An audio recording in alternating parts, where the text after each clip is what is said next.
have a maple leaf tattooed on your hand? I do not have maple leaf tattooed. That was like a Canadian law that everybody gets branded with it. It's a birthmark. It's not a tattoo. We're just born that way. Birthmark.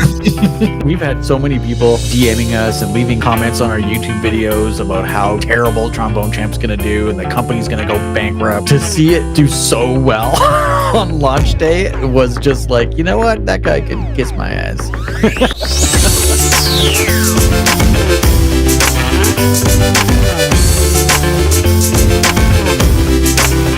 You look. You lose 85 pounds, you shave your beard, you put some glasses on, people are like, oh, it's not even, they don't look like you anymore. Yeah, what the fuck? Get fat in your beard, damn it.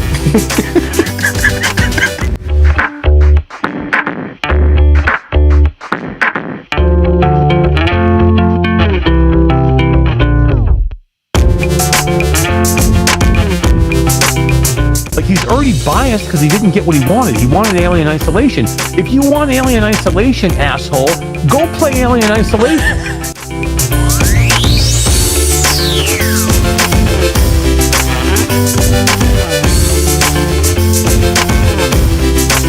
I very firmly believe that there's many games out there that are ethically great flat games that are absolutely better in VR. Not every game.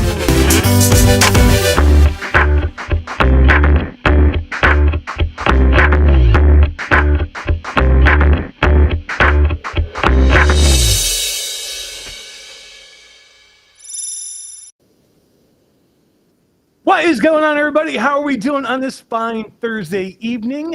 My name is Eric, and welcome to Reality Bytes. We are a weekly XR talk show that airs live every Thursday at 9 p.m. Eastern Time, where we go live on Facebook, YouTube, Twitch, Twitter, TikTok. Fuck it, Todd, I did it right for the first time.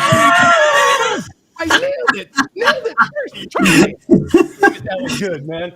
That felt amazing. What is going on, everybody? Thank you for tuning in to the inaugural episode of Reality Bytes. And we are a weekly VR talk show that does air live every Thursday at 9 p.m. Eastern Time, or it will from this point moving forward. But if you cannot catch us live, you can always catch us afterwards on your favorite podcast platform of choice. What are those podcast platforms, Todd? We are on Spotify, Apple Music, Amazon Music, and a bunch of others. Those are the three big ones. And a bunch of others, guys. There's a bunch of others. Oh man, but thank you guys for tuning in. This has been a long freaking time, Todd. How you doing? I forgot. You know, I did forget though. I forgot your intro. So let me do it. Oh, that's right. So before we go any further, let me say hello to my partner from the great Canadian Northwest. He's the man with the plan and the captain of cool. He's my favorite Canadian and yours, Todd Jackson. Howdily ho diddly. I haven't said that in 6 months. Oh my God. 6 months, Todd. It's crazy. 6 months. How is that even possible? Techno in chat said it would have been funny if Todd had hair. If you came on and grew hair after 6 months, what do you think he's going? What do you think he's going to Benjamin Button and go backwards? That doesn't happen. Not normally, anyway. Damn, Todd, it felt good doing that intro. I was practicing it in the wings before the show started, and I fucked it up every time. Literally, I turned my mic off so Todd didn't have to listen to it, and I did the intro like 5 times. And I wanted to say Q2C VR Gamer every time. Like I did it. God, I did that intro for like every week for like, I don't know, 4 years. Like, yeah. You know, welcome to Q2C VR Gamer Live. You know, you get that ingrained in your head. I'm like, I don't know if I can do this intro and not say that. Yeah. And I screwed it up every time until that. People are saying that our mics are a little wonky. Whose mic's my mic or whose mic? Eric sounds quiet. Oh, turn me Todd's up. audio is tinny. I don't know how mine could be tinny. All right, hold on. Give me 1 second. It could be. Hey, it's been 6 months. Let me turn you up. We got to tweak stuff. It's been a while. It's been a while. You sound good to me, but I don't know if it's coming across live. Maybe we can just. I'm just gonna turn my gain up a little bit to like 35. Hey, check. I can just turn you up on the. Well, turn me up, Todd. I think that's too loud. Christ. All right, guys, let us know how the mics, if they're any better now. But hopefully they're better. Todd, it's been a long time, 6 months. I feel good to be back. Lots of stuff to talk about. We'll talk about the new name, the new channel change. We're still Q2C VR Gamer on the YouTube. That's not going to change. Just the show. Yeah, look at that. Reality Bytes and nice shirts. Thanks. So yeah, we're still going to be Q2C VR Gamer on the YouTube channel, but this show is going to be called Reality Bytes. And if you remember correctly, Todd, we actually did this show for a while. This was a second show that we did. We did on Saturdays with Gamertag, if you remember. Yeah, it was great. We had a catchy tune. We had some really great just conversations. Like it didn't really have a set topic that we had to talk about VR games or VR headsets. We just talked about whatever we wanted. It was a catchy tune. Do you have that tune? It was a catchy tune. I have the original intro. Yeah, let's see the original intro for Reality Bytes way back when with Gamertag when he had the big nose. I'm not gonna play the whole thing because I think it's just a countdown the whole time. I just want to hear the music real quick. Yeah, I just want to hear the music.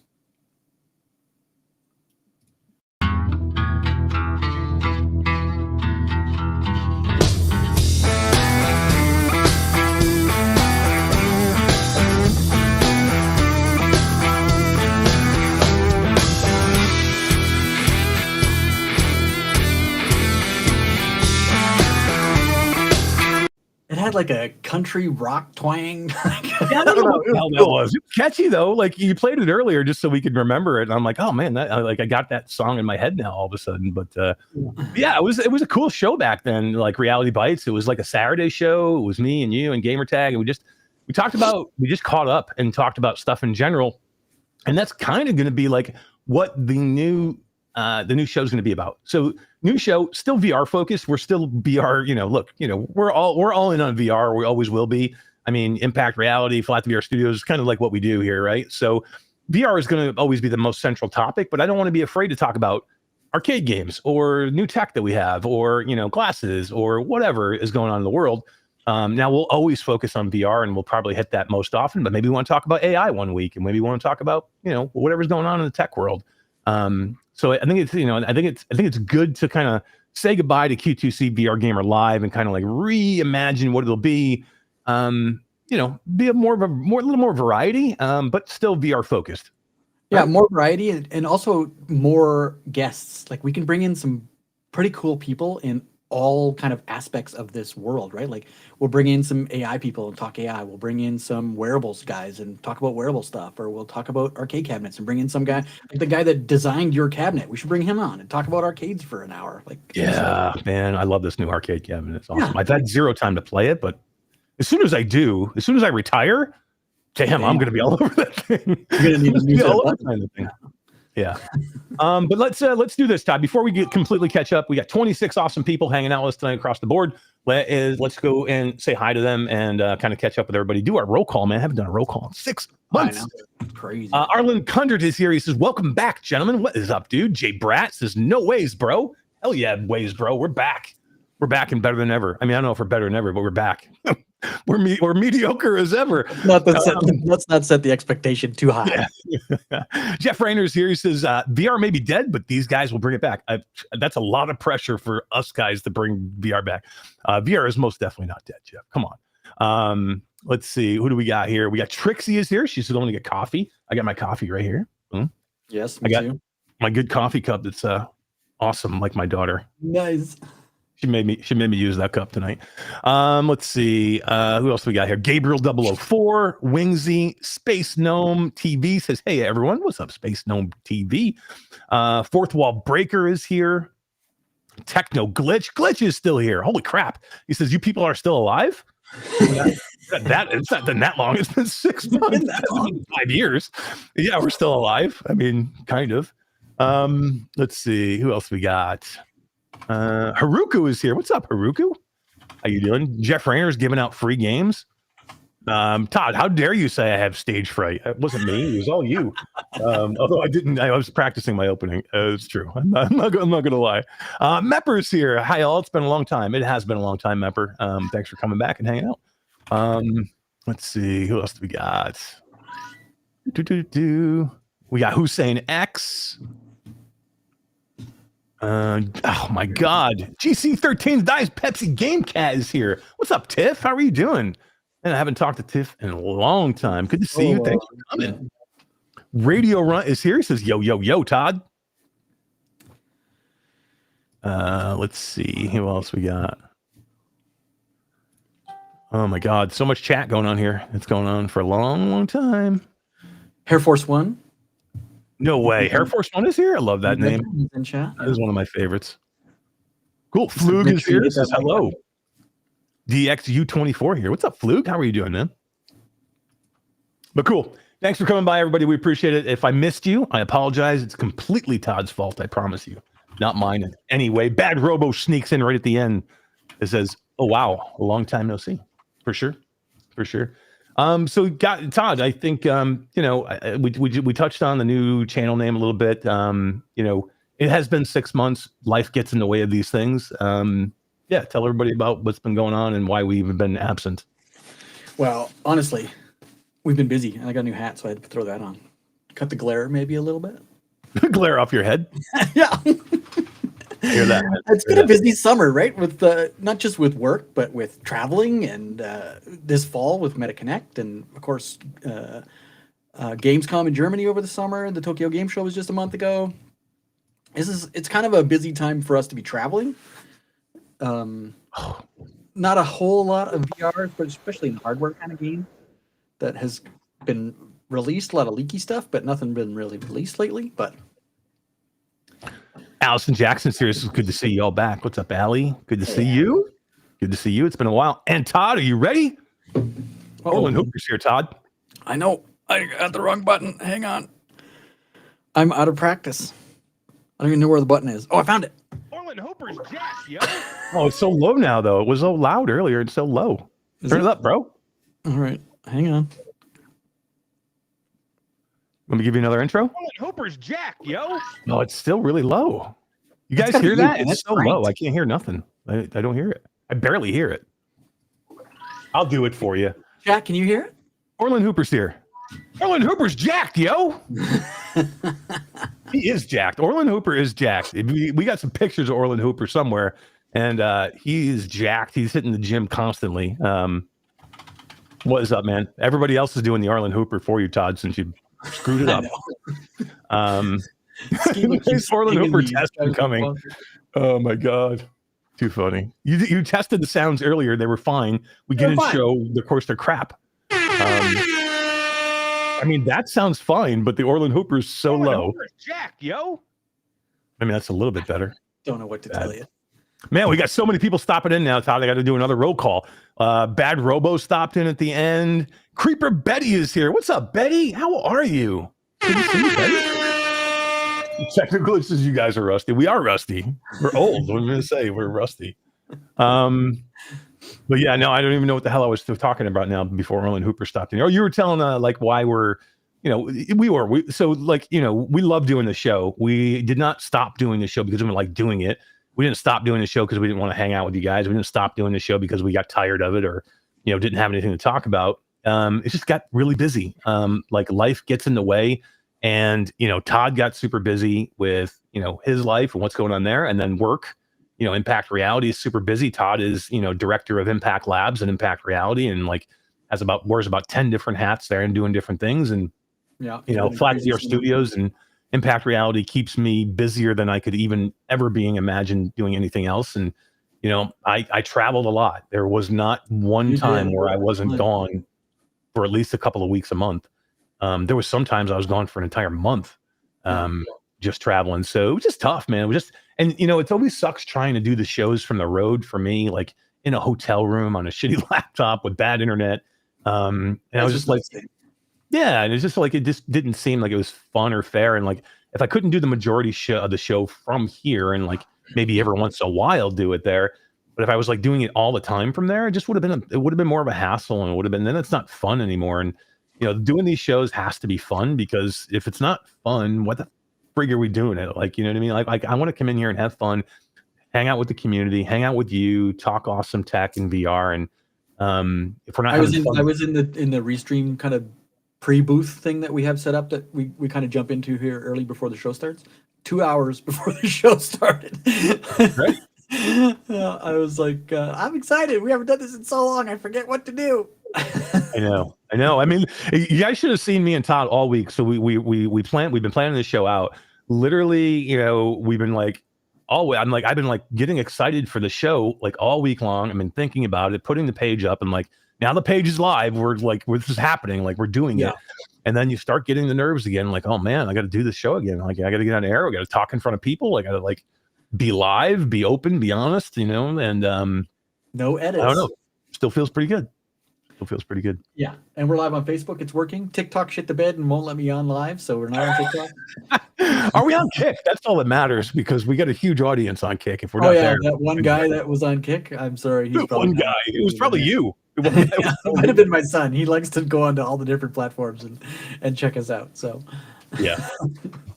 But it's good to see everybody. Thank you. Kubo92 pops in here. Natasha Fahey stops in and says, nice to have you back, guys. I'm hearing a lot of excuses from Eric Masher. Well, true. It's true.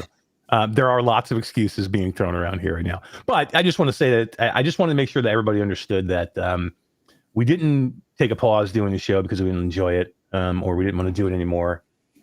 Just, you know, things get in the way a little bit and we really missed everybody and we missed doing the show. And like, I talk to Todd all the time and like, I talk to Jasmine and talk to everybody. I'm like, I miss the people. I miss the community. I miss, you know, having a place where we can all come together and chat and like rant or sometimes not rant or rant, you know, and kind of get our feet out.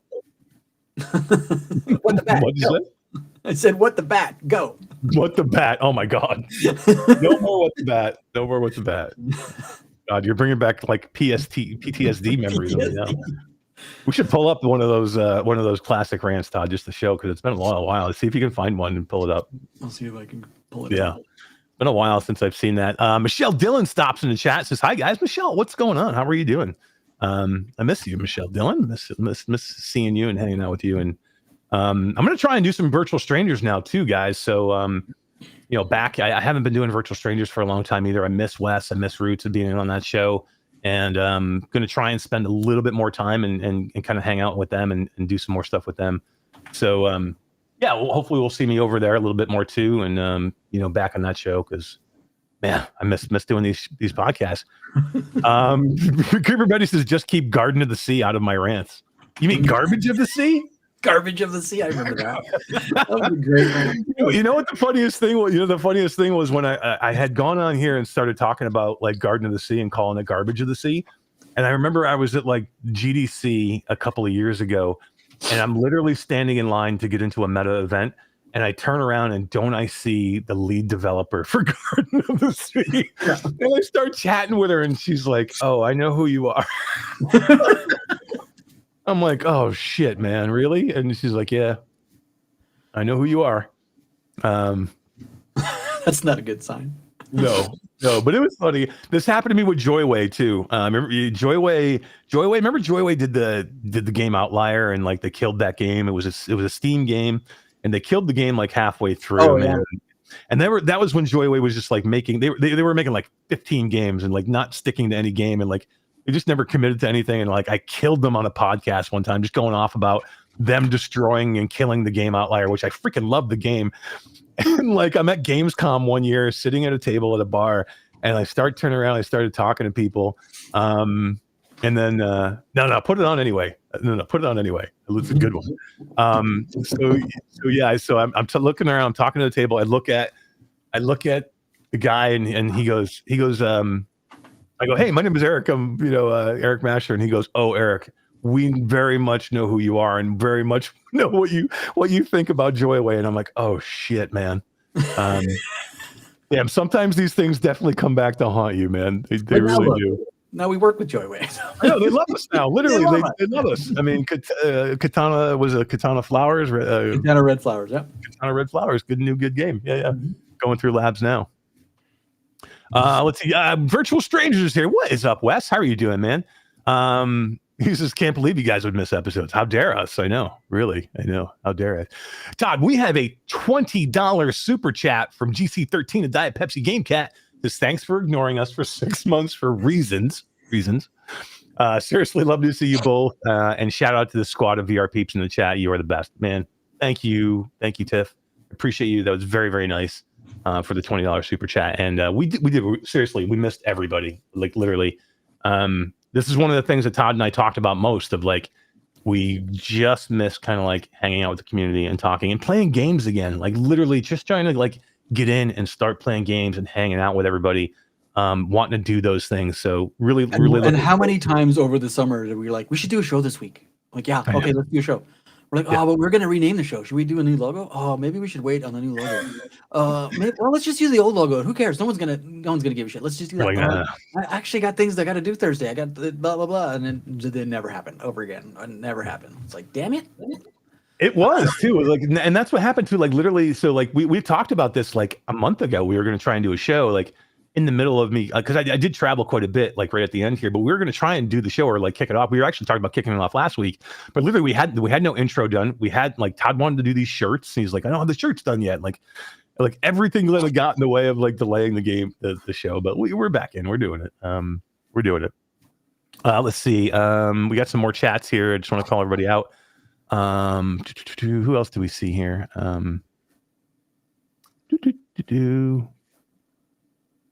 That VR girl just stopped in and said, hey guys, it's been a while. Hey, how's it going? I love to see you here. Thank you.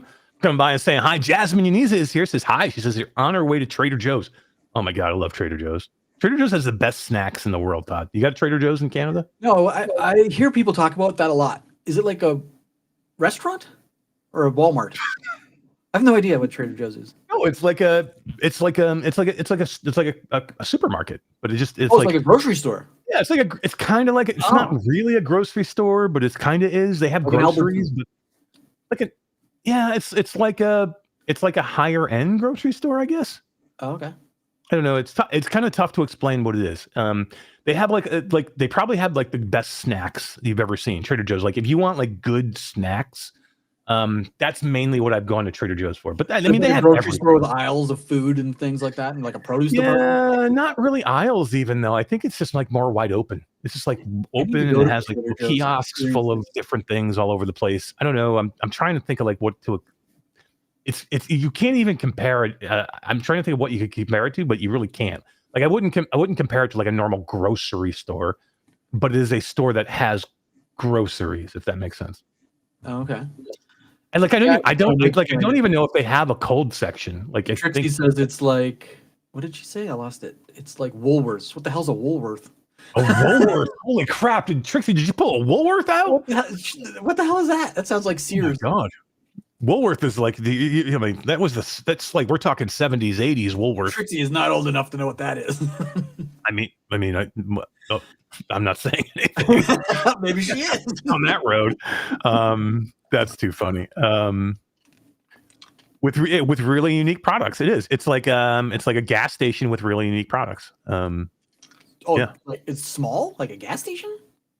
Haruka says it's like Pirate Joe's in Vancouver. What the hell's Pirate Joe's? I have no idea. Yeah, I don't know. Woolworth is an Australian, New Zealand chain of supermarkets. Oh, okay. Well, Woolworth was here in the U.S. too.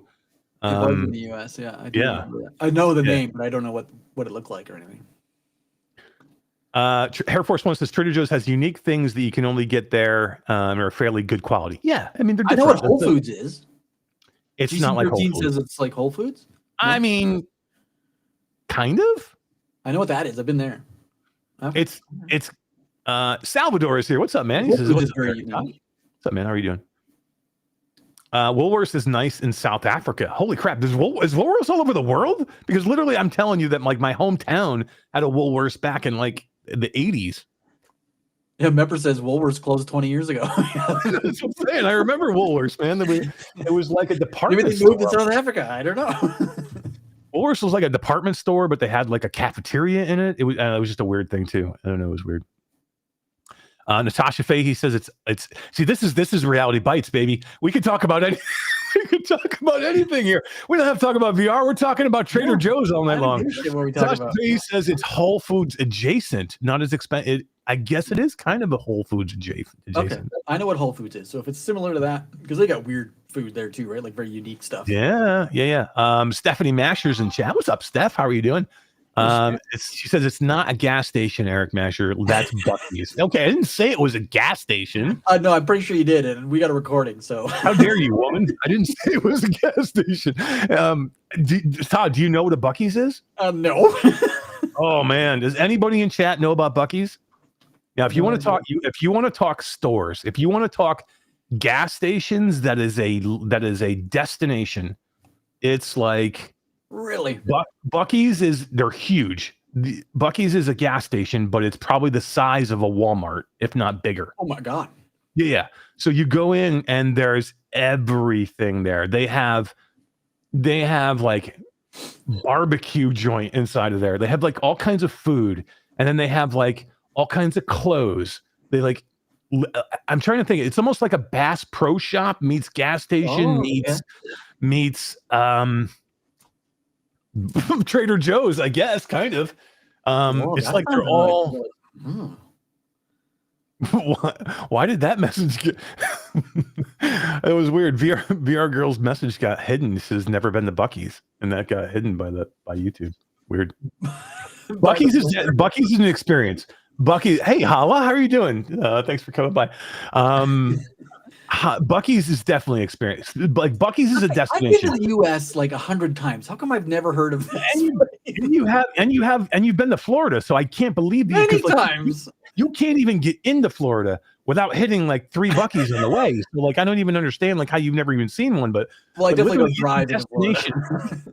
People will drive to Florida. Like, so if somebody's coming to vacation and they're going to drive to Florida from somewhere else, Buc-ee's is part of the vacation trip.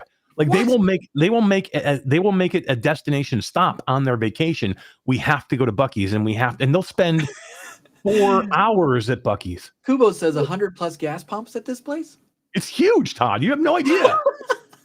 When I tell you it's a destination gas station, I'm not kidding you. It's a destination gas station. They're huge. Well, all right. I'm going to Phoenix in a couple of weeks. I'm going to Put it this way: you could fit 400 Tim Hortons inside of a Buc-ee's. Oh my god! Tim Hortons is basically like a kiosk compared to Buc-ee's. That's hilarious. Oh my god! So there you go. Trader Joe's. I need to visit, and apparently, yeah. Haruko says that there's 8 of them. Tiffany says cookie dough for dinner, the right choice. That's a major food group. It is 100%. I got to talk. I do want to say one thing before we are going to talk some VR guys tonight. I promise. It's been a while though. Come on, it's been a while. You got to give us a chance here. I want to talk about getting older, Todd. I'm on the point. Here we go. I want to talk about getting older. I don't like that. What are you? So here's the funny thing that's happened in my life. I am starting to get a little bit older. I am in the best shape of my life right now. I'm going to tell you that right now. I'm in the best shape I think I've ever been in, probably since I was in college. Right. Yeah. I feel great. I go to the gym 3-4 days a week. I work out every day. I'm in a regimen. I'm eating healthy. I'm eating right. This is what happens when you get old. I can no longer eat dairy. All of a sudden. My life. So it's not even just dairy though. There's certain things I can eat. What I can't eat is anything that's super milk based. So like I can eat cheese, cream cheese. I'm okay with in little amounts. But all of a sudden, if I eat ice cream or if I drink fucking milk, I pretty much die. It just wants to destroy everything that is part of me. And I'm like, these are the things that I have to talk about. Where does this come from? I have never been lactose intolerant in my entire life. I mean, when I was a kid growing up, I used to drink gallons of milk. And all of a sudden, out of nowhere, I hit a certain age. And my body just like, yeah, you know what, that milk thing, and you're not going to drink that anymore ever again. I mean, literally, and here's what happens. I forget that I can't do it anymore. And so does my wife. So we went to Five Guys last night.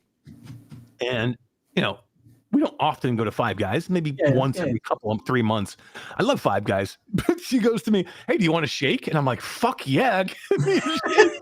I'm like, hell yeah, I'll do a shake. Because I've been having these sugar cravings at night. So I'm like, I'm all about this. She got me this freaking amazing salted caramel Reese's peanut butter cup shake. And I'm like, I am stoked for this. I eat a little bit of my sandwich, have a couple sips of the shake, and everything is good until it's not good. Until everything goes to shit. And I'm like, oh my God, I think I'm going to die. like I'm going to die. Like, I don't understand how this is possible in my life. And this is what happens when you get to this age that you are become lactose intolerant. You know what happens to you when you drink milk or you eat ice cream. And I freaking did it again. Like, what am I doing? Even my wife's like, that was my fault. Why did I get you the shake? I'm like, I don't know. You're trying to kill me, woman. Right. Same thing happened to Allie. She just woke up one day and can't drink milk. Can't have Alfredo sauce. Can't have ice cream. Well, can she eat cheese at least, or? She can eat a little bit of cheese, like shredded cheese is fine. But no more ice cream, no more cakes or anything like that. I look, I'm just wondering what's next. I'm just wondering what's next. Your knees are going to go. That's what's going to happen. I'm telling you, I'm in good shape, man. I'm in good shape. I'm feeling good. Feeling good. You know what? Before we get into the VR stuff too, you know what I did for the first time in my life, Todd? Got a tattoo. I know. I got a tattoo. Like nobody knows. So, look, I'm an older person, been around for a while. Like, I've gotten to the point where I've been wanting a tattoo. Actually, I never really wanted a tattoo in my entire life. I was like, it's just not me. Mine. And then you were like, okay. I didn't like it on everybody else. It wasn't like I wasn't that person who was like, oh, how dare you get a tattoo? I'm like, hey, I love your tattoos. Look awesome. I just didn't really want one for me. Like, even my wife has tattoos. She loves them. I'm like, I love them on her. I'm like, oh, that's great. For me, I'm like, I don't think I would want to do a tattoo. And this has been like my whole life. I've never been like into it. Recently, probably in like the last like 3 or 4 years, I've been like kind of open to the idea. But I really couldn't find anything I really liked. And my wife kept pushing me. She's like, you really should get a tattoo. You really should get a tattoo. Really should get something. And I'm like, you know what? I do want to get something. And you know what pushed me over the edge? AI. It did, because it helped you make it, didn't it? Like, concept it anyway. Because that's the biggest thing is like, I've always been with a tattoo. I'm like, if I get this tattoo and I don't particularly like it, I'm kind of screwed at that point. Like, it's not like you can't really go back from it. You can try and fix it, or you can try and make it better. But like, literally, if you hate it, you're kind of screwed. You're kind of fucked. Yeah, you gotta make sure it's right. Yeah. Right. So I was like, okay, well, and I really couldn't come up with anything in my head that I'm like, I really, really like. So I'm like, what do I do? And like, so my wife had been trying to talk me into it, and she's like, I have an idea. And she goes in and she just has AI make this tattoo. And she's like, give me Captain America, Thor's hammer, and a saying that like Eric would like. And I'm like, what? That's not going to work. And like, literally it came up with a whole bunch of things. And then and it came up with this amazing picture that I freaking fell in love with. And then the saying wasn't exactly what I wanted to. And so I said, okay, Captain America's Thor's hammer. I'm thinking of that. And I gave it like some prompts of like what I liked about Captain America and Thor's hammer. And like, because Captain America, I mean, everybody knows is like it's my favorite superhero. I'm a huge Marvel fan. Yeah. So that's my thing. So I'm like, I gave it the things for that. And it like literally came up with one of my favorite sayings. It's one of my favorite moments in the Marvel universe, in the Marvel movies. I'm trying to remember what one it was. I think it was the second Avengers. Captain America, Thor is like in like Tony Stark's tower, and they're all hanging around in the living room. Thor puts his hammer on the table. Everybody tries to pick it up. Nobody can pick it up. Yeah. Captain America comes over and he starts to pick it up, and he like it moves it like a tiny little bit, and Thor got all nervous because like literally only Thor is supposed to be able to pick this thing up, and he picks up a little bit, and then he can't get it all the way up, and then Thor's like, oh, thank God. But like in the last Avengers, what happens? Captain America it around, like fucking ass with the hammer. So that's why I was in, and like, Todd, this is what I did. I went and got this. So and for me, I don't go get like a little tattoo. No, I go get a do it. tattoo. I go get this big behemoth of a tattoo, and I nailed out Captain America's shield. Go that way with Thor's hammer, with all thunderbolt and lightning around the whole thing, and then it says, "Only the worthy, Todd." Yeah, only the worthy. So on the shelf, you have some cool tattoos, though. Also, I do have some pretty cool tattoos. I have one on each arm. Yeah, look at that thing. It kind of glows. It does kind of glow. How did you do that? That's just the color palette he used, but it's a skin rip, so it looks like my skin's peeling off. Yeah, that's pretty cool. With like computer parts underneath. I was in corporate IT for almost 30 years, and it was it's like it says Intel or something, doesn't it? It says Intel inside, yeah. That's so funny. And then on this side, this one's my favorite, actually. I like this one better. So same thing, skin rip. I like it. You're into the skin ripped. Yeah. But it's a iguana tearing through my arm. I mean, who doesn't want an iguana? I mean, really? Yeah. Looks pretty cool. Wow. Hala says almost a year working with Todd, and she didn't know you had any tattoos, Todd. Oh, really? Show him the maple leaf on your ass. It's a birthmark. It's not a birthmark. You had that done. Stop it. One of these days, I'm going to get you to do it. I'm going to get you to show it. Oh, my God. Too funny. All right, Todd. Let me just check with chat here and see if I missed anything major while we were going through all these life changes that we're having. Maybe the milk is different now. What Wes says. Maybe it is. Maybe it's not me. Maybe it's the milk. Let's blame it on the milk. You think it's got more garbage in it? Ruka says, yeah, my mom loves Five Guys. Yeah, you know who else likes Five Guys? My mom! Oh, my God. So funny. Too funny. That was our first My Mom. That's pretty good. Been a while. Yep. Yeah, it's been a while. Fluke says, weirdly, I can't drink sugar-free soda. It does me in. Seriously, that's all I can drink. I'm a big, huge Diet Pepsi fan. I'm a Coke Zero fan. No sugar. Diet Pepsi. The Diet Pepsi Game Cat loves Diet Pepsi as well. GC. And then Kathan said in chat, he's like, Hala, he's also been knighted. You didn't know that? Kathan's been knighted? Congratulations, dude. I've been knighted, you boob. You knew that. Oh, you've been knighted? Were you united or you were knighted? No, I was just knighted. You were just knighted? Yeah. Well, tell us about your knighting. I am well, here, I'll dig up some info on it. Give me a sec. Okay. We got more people in chat that just showed up. So cool. All right, I'll say hi. Destiny 11 is here. Macadamia milk is so good. I mean, I guess I could move over. I could move over to like oat milk or, shit like that. But I drink almond milk. I've been allergic to milk. Almond milk? Yeah. Yeah. Oh, really? Yeah. Let's see. Who else is here? Becky P. Can the AI show you what it will look like after you get your skin well, look, Becky, my skin is already so old and and saggy anyway. So it's not like it's good. I can't get much worse, I guess, from here. Right. That BL girl says, hate milk, love cheese. Becky P says sweet colors on the tattoo. I don't know if that was me or you, but I think both of our colors are good. Yeah.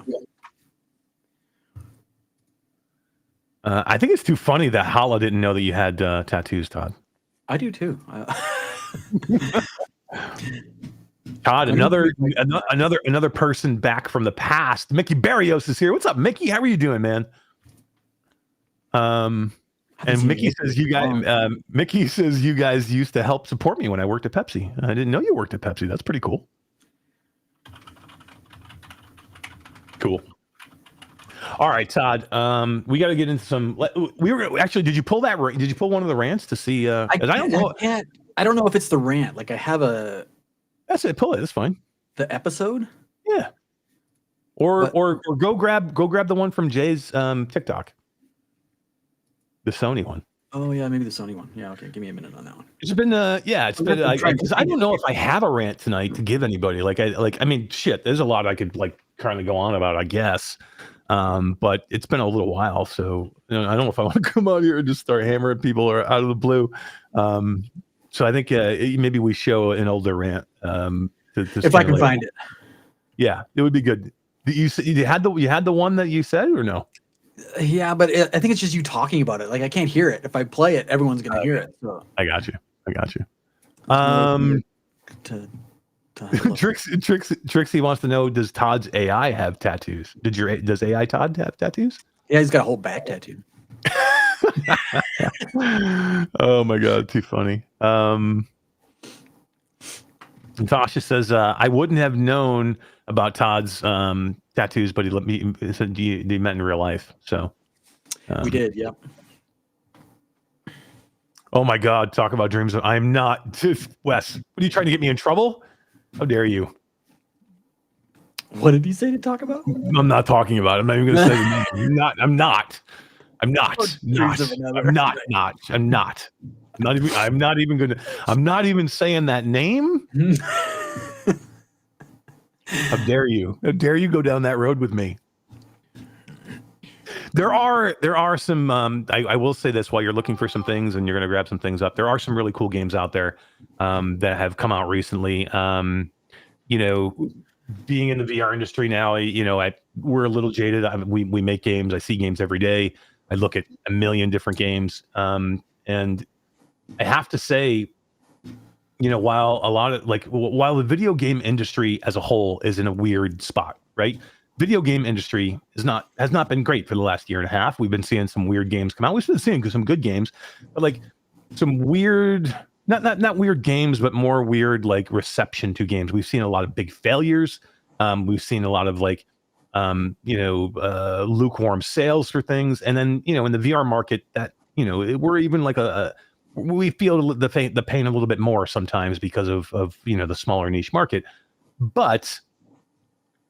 With all that being said, and being in a, gaming being in a weird spot right now, I do feel like we've been seeing some of the best games in VR come that I've seen in a long time. Like, if you kind of look at it like this picture, like the games that we're seeing come out, like these games like Arcanage that are freaking amazing, man. Like every time, like I look at it and I'm like, this is like the pinnacle of gaming. This game's like the Vracer Hoverbike, and I'm like, this is the stuff that I want to play. Like, there are so many games that just seem to be popping out of nowhere now. All of a sudden, like look at Reach. Reach is a game that I am super stoked and excited for. I've played it a little bit. I know it's going to be great. There's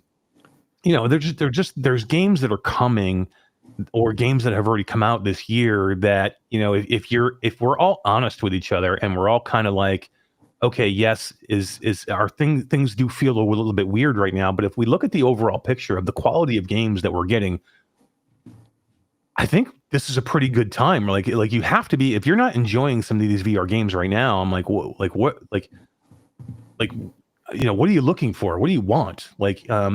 Now I think it's sometimes hard to see that big picture because I think we see more shovelware now than we did ever before. So in the middle of having a lot of these great games to play, we see a lot of shitty games that come out. Like I'll give you an example. Miles Dyer is trying to he's doing a let's play on his channel. Love Miles, great friend, works at Impact Reality. He's been doing let's plays on his channel every day now, trying to catch up.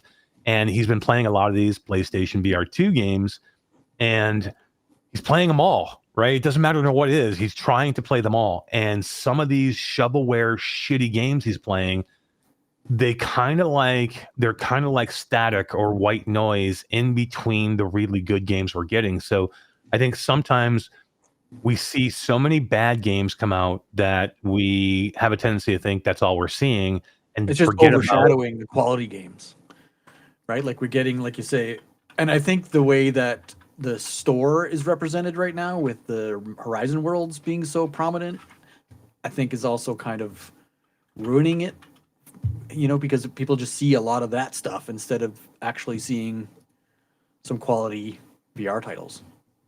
They're kind of getting hidden. So unless they're coming, or someone's told you they're coming, they're a lot harder to find these treasures, I think.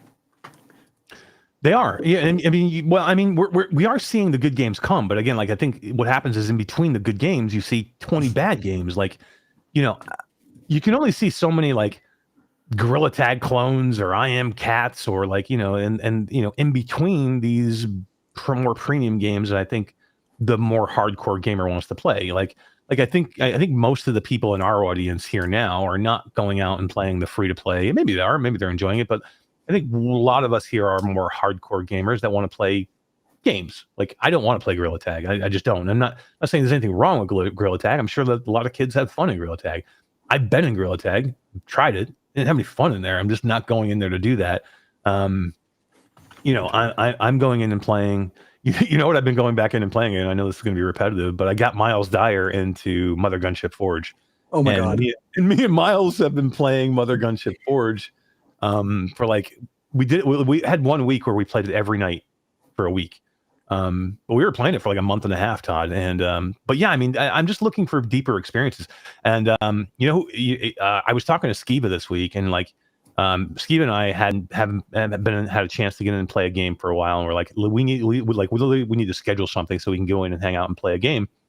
So we're gonna go out Friday. We're just gonna hang out. We're gonna play VR all night long, and we're gonna go play After the Fall. Like I haven't been in After the Fall in so freaking long, and Skeeva loves that game too. We've got hundreds of hours in that game, and I'm like, that's just a classically great game.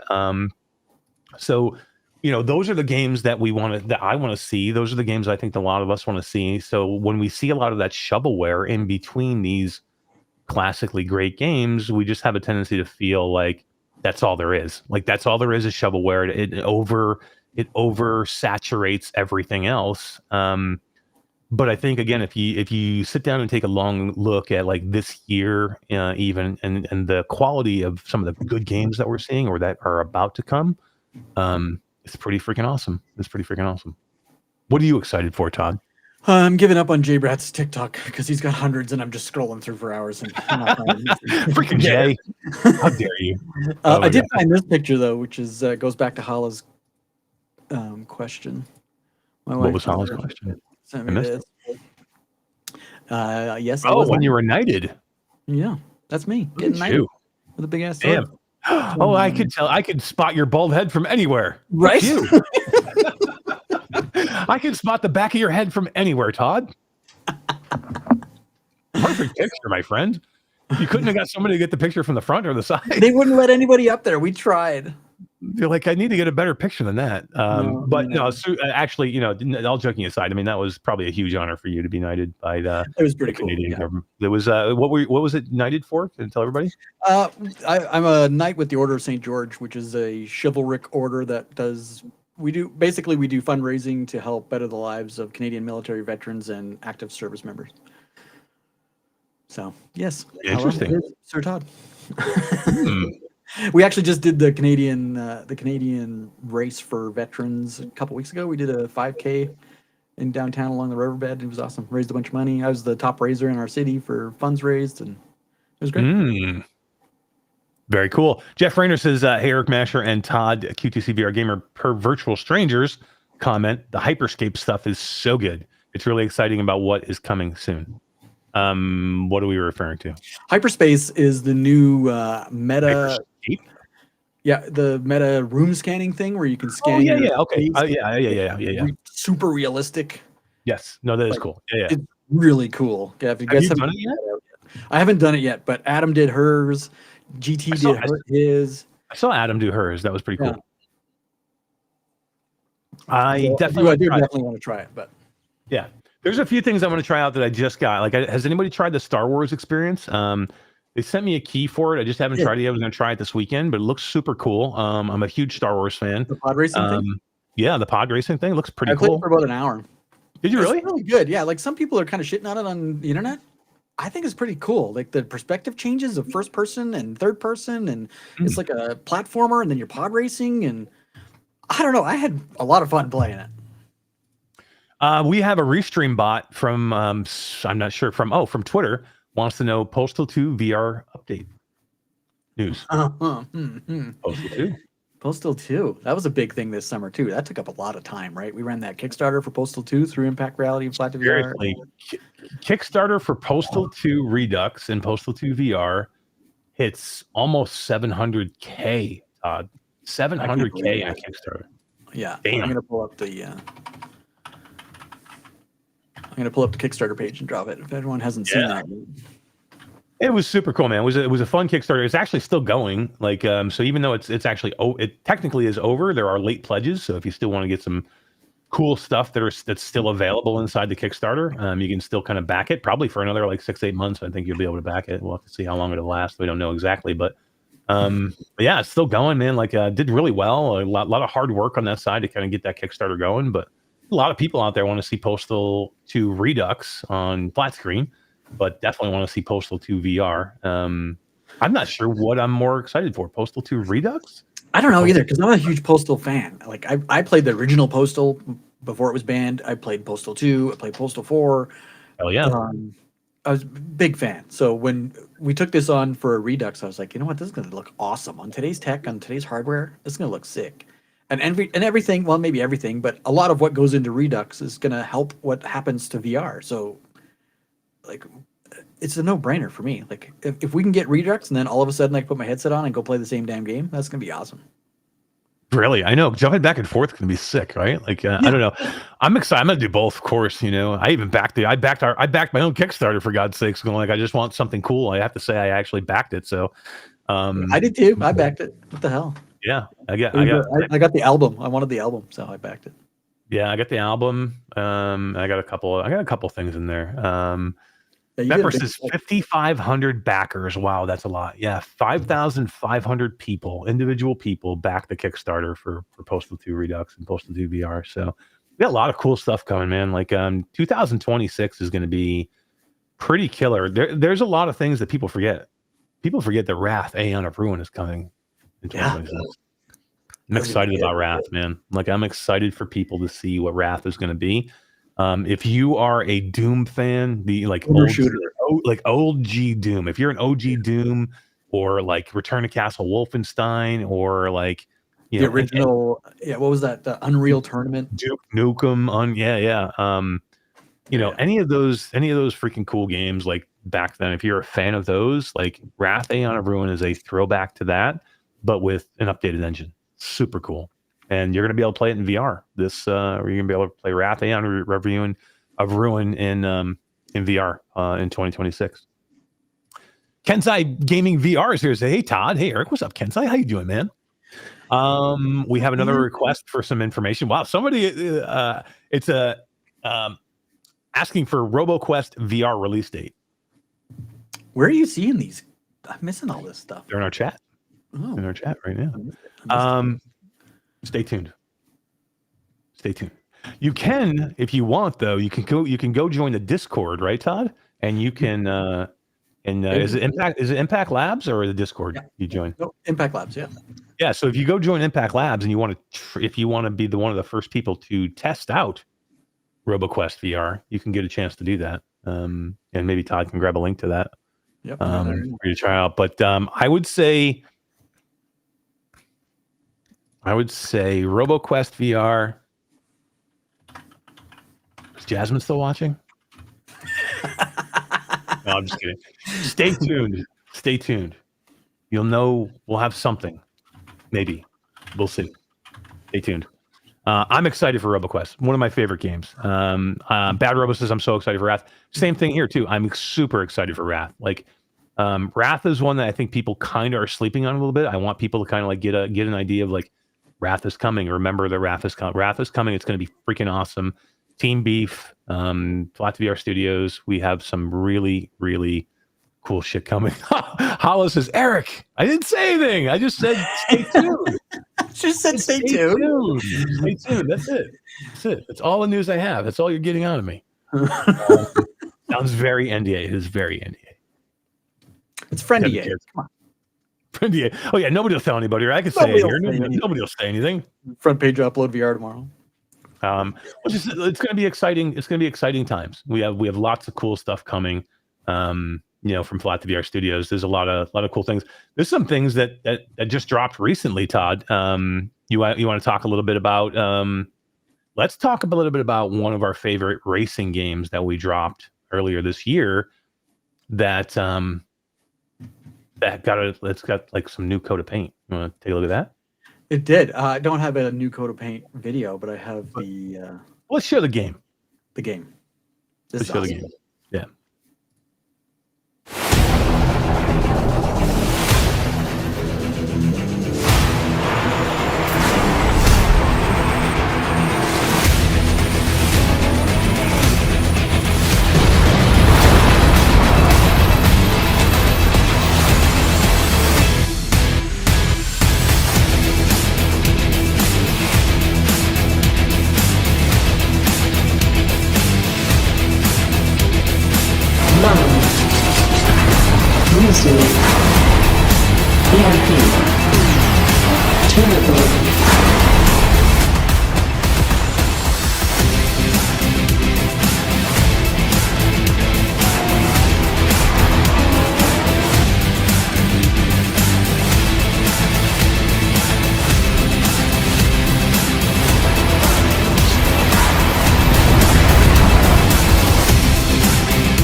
Damn, that's a killer trailer. That's killer. I freaking love that trailer. So good.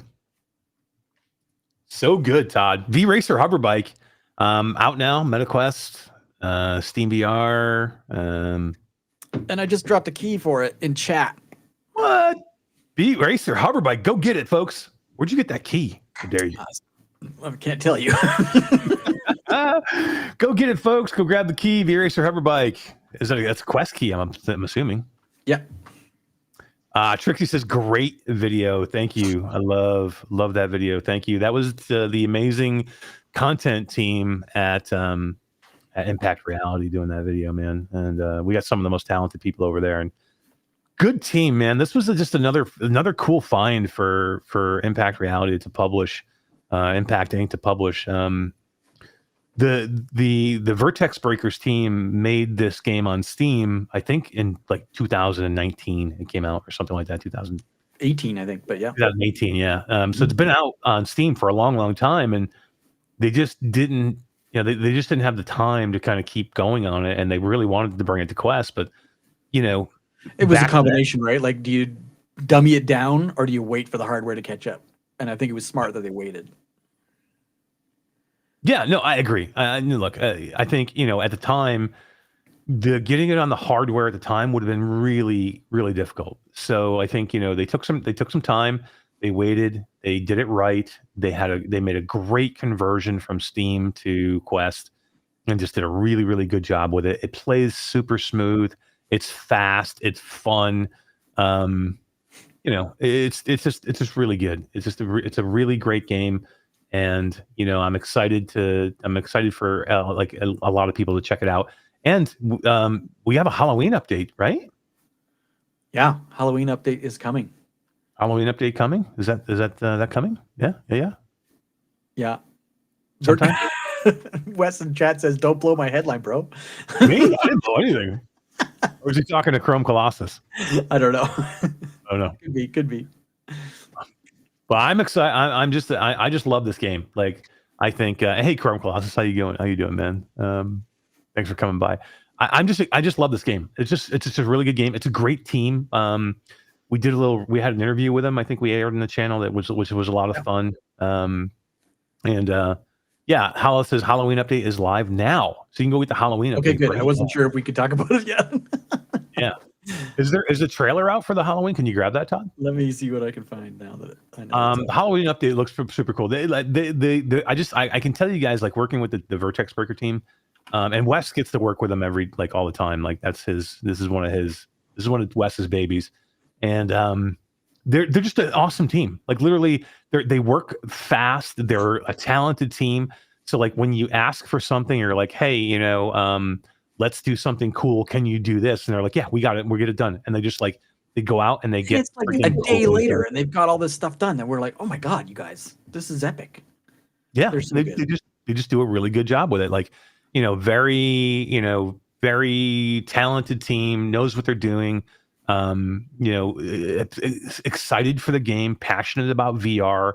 Been doing it. They're OGs, man. They've been doing it for a long time, and they're still doing it, which is great. Where a lot of companies have come and gone, they're still here and they're still doing it, and it's just a great game. And if you haven't played this game, please, I implore you, go check it out and give it a chance. It's so much fun. 30 different tracks, all these they have different circuits that you can go. There's different weapons that you can use. There's different power ups.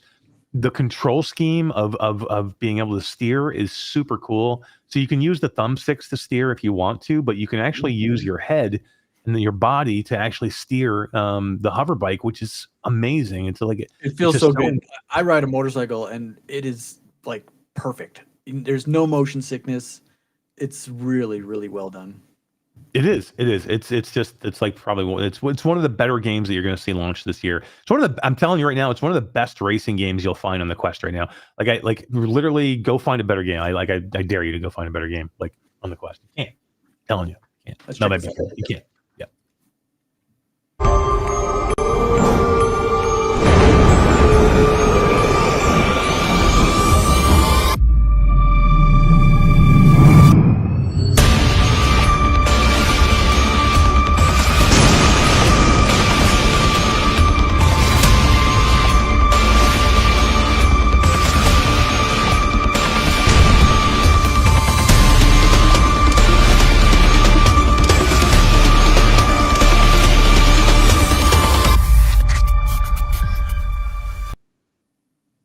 That's awesome, man.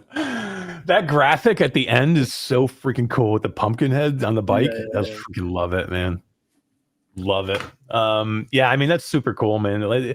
Again, the Vertex team and the Vertex Breakers team and the Impact Reality team and the Impact Inc. team just kicking ass and making awesome trailers, doing awesome graphics.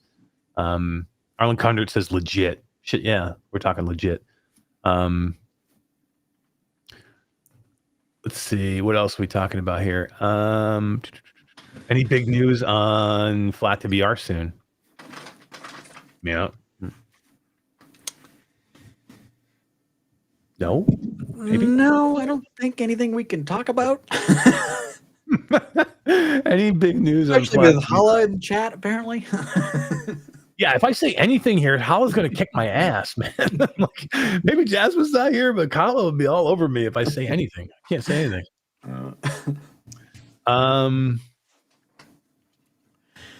Restream bot, there's somebody's over on. We got somebody over on Kick, Todd. That's amazing. I see that. That's the second one on Twitch, but I'm switching to Kick. Did you see the other Kick guy? I saved his message because I was cracking up. No, what do you say? He's like, I'm over here by myself. No, I think it was a bot. Look at this. Hey, homie, I checked your videos and you seem like you're new to Kick, but you're not affiliated or verified. I got a proposal for you. Oh, this is completely legit. $1,000, you'll get us 1,000 live audience members. Look, why do you go to judge everybody? That seems super legit to me. Like, I don't think there's an issue there anyway whatsoever. Like, I think that's super legit, man. Oh my God, I saw it pop up. I was like, oh, I gotta save that for later. That is super funny, man. Super funny. Dan Kim is here. He said, hey, it's great to have the stream back. Did either of you upgrade to the 5090? I did not. Did you, Todd? I didn't. I got a 4090, and honestly, everything I'm playing, it's max settings and ultra and all that jazz. So I really haven't seen a need yet. So not yet. Same for me. Like I got a 4090 kind of late.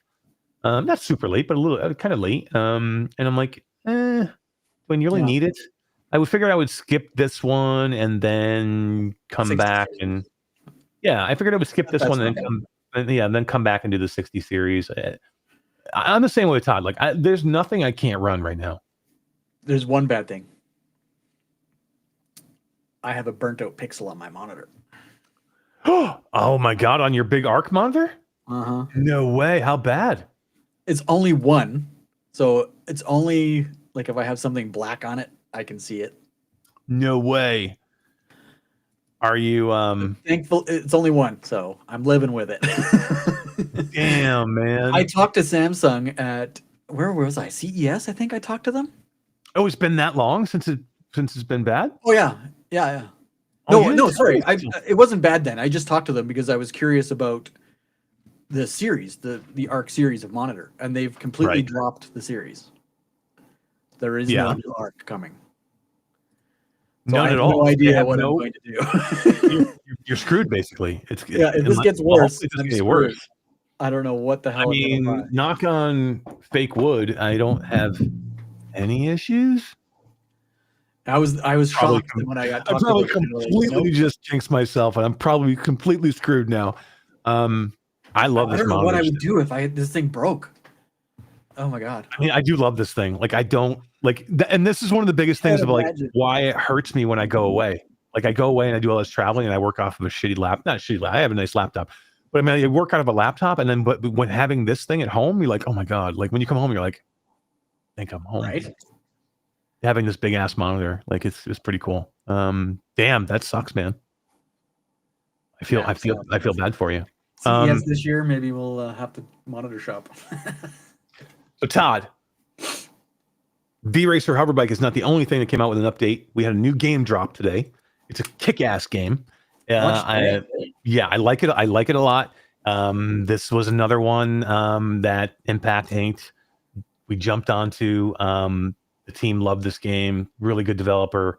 It's a lot of fun. It's hard rock. It's got some really freaking kick-ass tunes to it. Show that new trailer. Welcome, Ranger.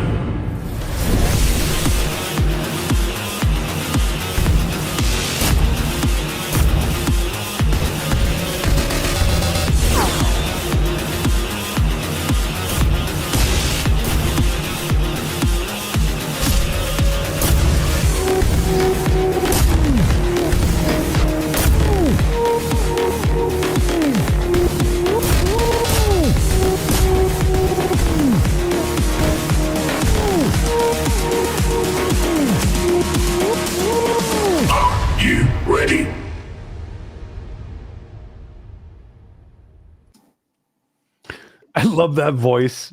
That the voice at the end that says, "Are you ready?" Do you guys remember a game called Killer Instinct? Yeah. Killer Instinct was a fighting game, and that voice just reminds me of the game Killer Instinct. Killer Instinct was a video game, but it was also a freaking kick-ass arcade cabinet, if you remember. And it was that voice just reminds me at the end where it says, "Are you ready?" It just reminds me of Killer Instinct so much. I loved it, man. But Rager is super cool, Todd. Tell us your thoughts on Rager. We've been playing Rager for a while now, and huge fan. I love these kind of rhythm games, right? Like it's I don't know, like I don't want to call it a Beat Saber game, like a Beat Saber meets Pistol Whip meets what was that other one that was like noir kind of against yeah, like the three of those had a baby with like demons. Like I don't know. Cool. That's a hell of a picture. Three of those having a baby with demons. Yeah. What is Raider? That one? Holy crap! Haruka says metal AF. It is. It's in that, and that's why I think it's different. Like a couple things are different about it. Number one, it is very. You're right. It has that feel of against to it. I do like the 360 combat, which is great. Like so, you can actually, you will have enemies coming at you from all over the place.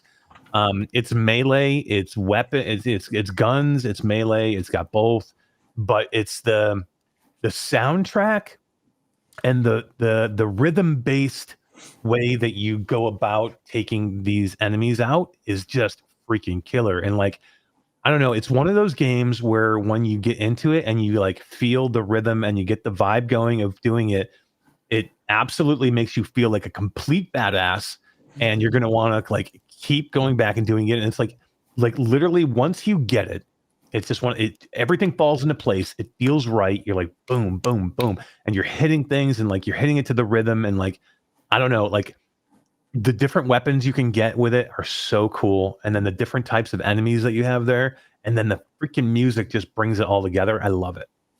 Yeah. And the leaderboard. And the only reason Rough Talk even brought up the damn leaderboard is because him and his dad are both the number 2 and number 3 spots right now on the leaderboard. Oh, are they really? Hard level or whatever that. Oh man, should I go in and take them down? You think? Yeah. He posted earlier today, and he's like, "Yeah, we're on the top of the leaderboard. I don't know how long this is gonna last, but I took a screenshot." Oh man, maybe me and you should go knock. Accepted. Go knock father and son off of there. Yeah. What's up, Damien? How you doing, man? What's up, Rough Talk VR? Thanks for coming by and saying hi. We appreciate you. If you guys have not, go check out Rough Talk VR. They have been doing it a long time as well on the VR podcast arena, and they have been holding down the fort for us while we've been gone. So we appreciate you. I did just drop a key to Rager in chat as well. If anyone, hell yeah, go get Rager. Go get Rager right now. Not as many VR podcasts around still as there used to be, Todd. We are a many few breed left of VR podcasts. So when you find a good one, go support it. I completely agree. And Rough Talk's a good one. There was a time where they were everywhere, like every single day there was podcasts. There were some really good ones too, man. Like there was podcasts I love watching. Like I used to watch F Reality. I was a big F Reality fan, and I know all those guys, so it's cool to fun and have them and watch them. And I miss seeing that show. And Between Realities, I missed that one. Yeah, Between Realities, Alex and Skeeva, and maybe we might have something we can say here in a minute about that. But Alex and Skeeva kind of miss those guys and that show. And how about all that jazz? Oh my god! Oh my god! It's only like 3 episodes long, I think, but it was so good. I love it. That's a lot. Was a lot of Jasmine. How about Coffee and VR with Tyler and Sean? Like I miss those guys. Like, and they're kind of like way back, gone out of the VR scene now. They're doing some cool stuff on their own in their hometown. I see them on Facebook now and then. But that was a great show, Coffee and VR. I loved getting up on Saturday mornings and throwing them on. It was like 10 a.m. I think they used to go live my time on the East Coast. It was just cool. Another good one to watch. Just we've kind of lost a few along the way. There's been others too. I'm not really thinking of all of them, but there's some good ones still here. Virtual Strangers is still here. Brian Paul and AJ and Miles and Wes still doing the PSVR Without Parole. We still have Rough Talk. We are still here, kind of. Yeah, we're back. We're back. So yeah, we're back. Yep. Yep, for sure. Bluebell is in chat. Todd says, what is? I talk with Bluebell all the time. It's great. Do you really? She's a lab rat. Yeah, she's awesome. Wow, she doesn't talk to me anymore. She must not like me anymore. She's so busy with testing games, she hasn't got time to talk to you. I love it. I love it. Yeah, I mean, I love the lab rats over there too, in Impact Labs. But good to see you, Bluebell. Thanks for coming and hanging out. Yeah, it's good to see everybody. We have one more thing I wanted to show on Rager, because we had a little show off by Adam, and I love showing Adam off whenever we can because she's a kick-ass person, and she was enjoying Rager today, so I thought we'd grab it. Rager just launched, and I'm obsessed with these boss fights. Every weapon has a different system: swords, mace, fists, and it gets tricky when you're mixing weapons. The combat feels good, the animations are clean, you're moving 360 degrees, it's a full body workout. Early access for Quest and Steam now, I'm genuinely excited to see where this goes. Yeah, Adam. Very cool, Adam. Love Adam, man. She's kick-ass. Having fun over in Rager. But cool game, man. I love seeing some cool games hitting the store. And Bluebell says Todd is special, Eric. He is special. Yeah. You're very special, Todd. I meant to hit this one. Yeah, for sure. But yeah, Adam's awesome. Thanks for covering the game, Adam. I'm glad you enjoyed it.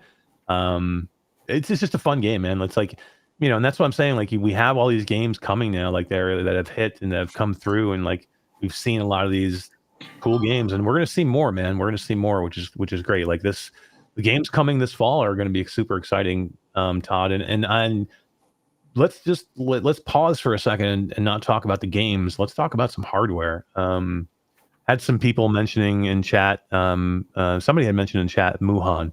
Somebody said he'd come into Korea to check out Moohan, and I'll just say that I don't need to go to Korea to check out Project Moohan.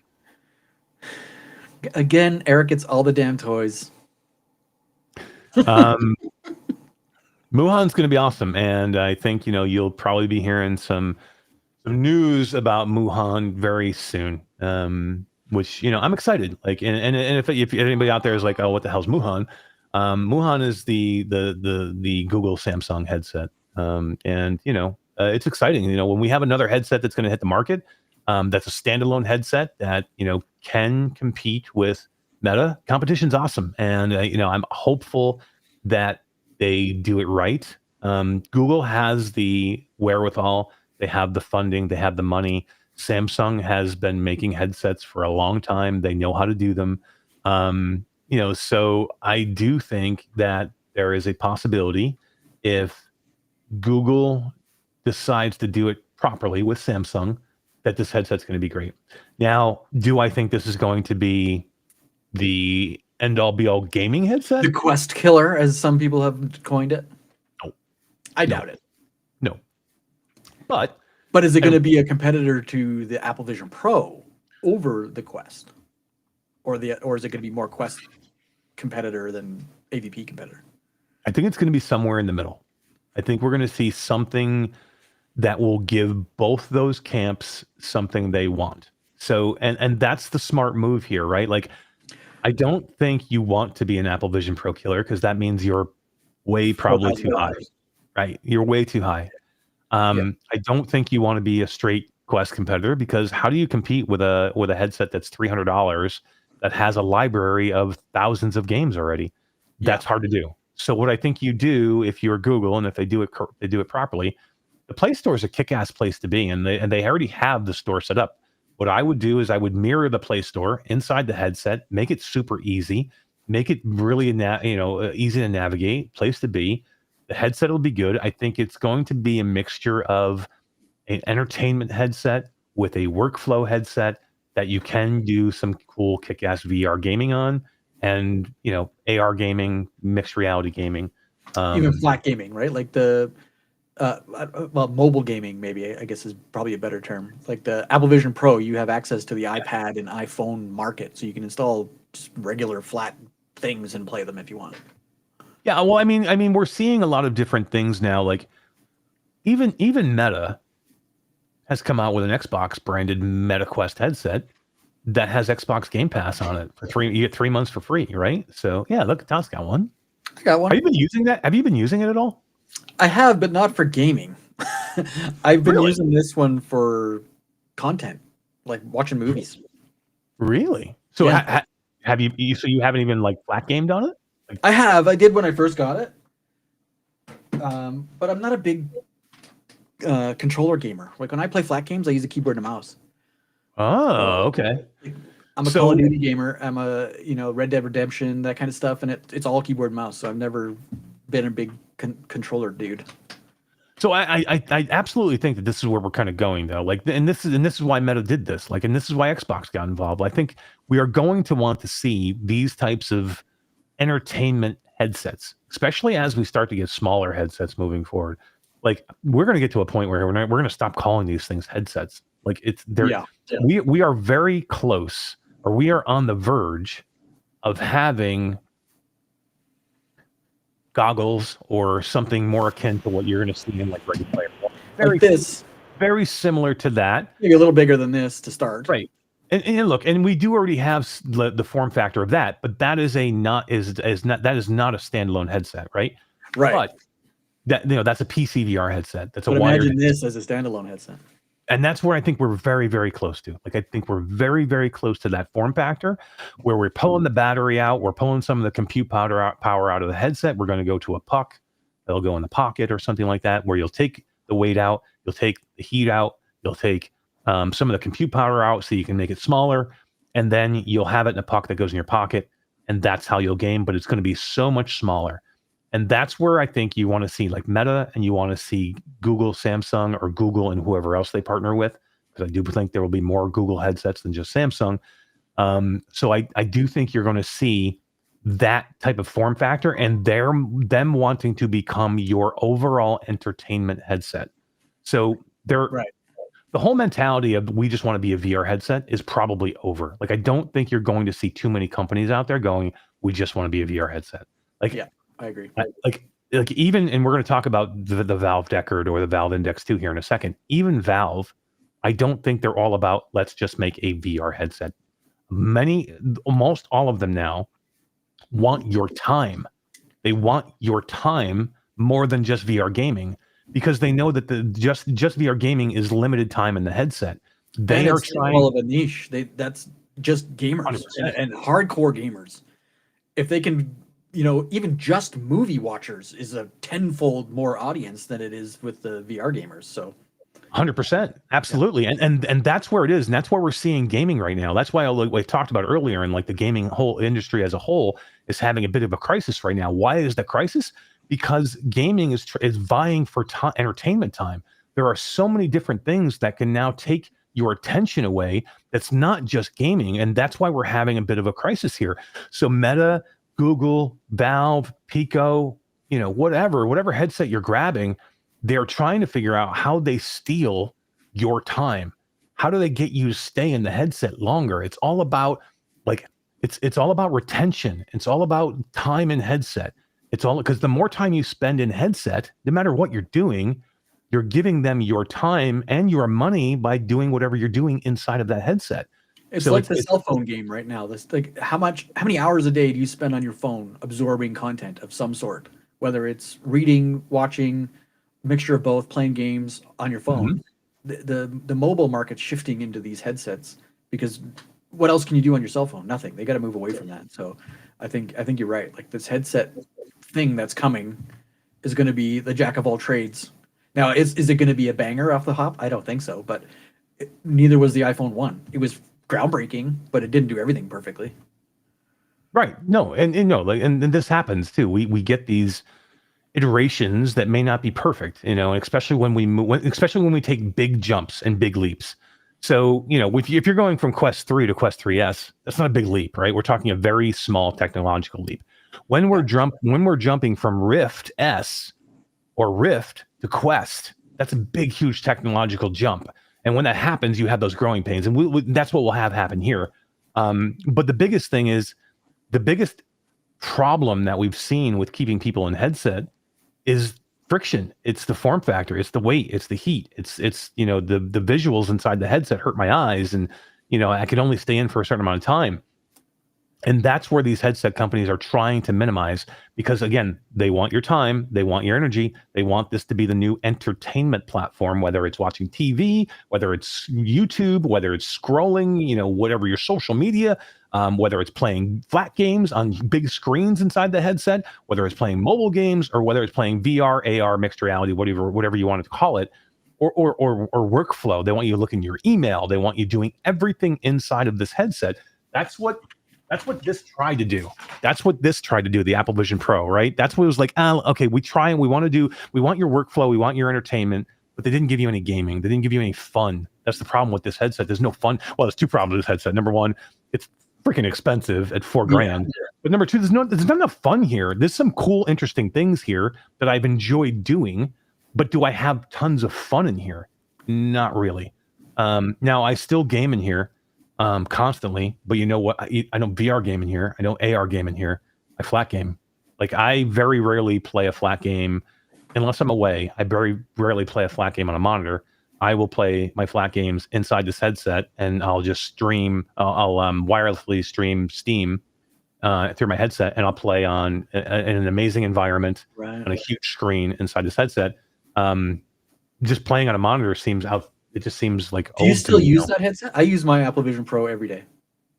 Not every day anymore. But yeah, since moving to work from home, I don't need it because I got this, so I don't really need it as much as I used to. But I definitely watch, like, before bed when I watch TV at night. It's in that headset every single day. And that's what I use it for. I use it for gaming, and I use it for. I used to use it. If you remember, I used to use it a lot in the mornings. Yeah, for doing email and scrolling through messages and like throwing. You don't do that anymore? No, I don't. I stopped doing it, and I just got away from it. I think it's because I was traveling so much, and you just get away from it. And traveling, like I never leave. I never go on a plane without that thing, and I wear it on the plane every day. Yeah, I wish it was a little bit lighter. That's the only thing. I usually bring it with me also, but it's fucking heavy. Yeah. And stick it in a backpack with my Quest, and I'm like, holy crap, this thing weighs 400 pounds too, and it fills up, right? But, yeah, I agree with that. Yeah, but again, this was a step. This is a step to a final vision of what we want it to be, and like what these companies want it to be, and that's where I'll talk about the Valve Deckard a little bit. Like I think what we're going to eventually see is the Valve Deckard coming. Like article dropped from Upload. I saw Tom's Hardware cover it about the Valve Deckard, the Valve Index 2, and I think we're going to see a very interesting headset coming here, Todd, and it sounds like we could see it like this holiday. The next month or so. It'll come out in November, I bet you, before the holiday season. I'm hearing like could be Black Friday. We could see like a Black Friday drop of whatever you want to call this headset, the Deckard, or I've been hearing, we've heard Deckard forever, but that was a code name, right? Right. I've actually been hearing more and more that it's just going to be called the Index 2, the Valve Index 2. I heard another name recently. I read it on something. Let me check Upload. Maybe it was Upload. I read it.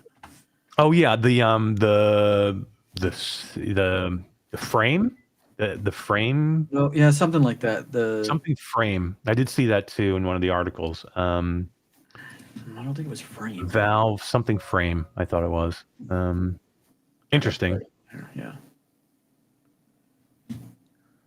Yeah. What was it?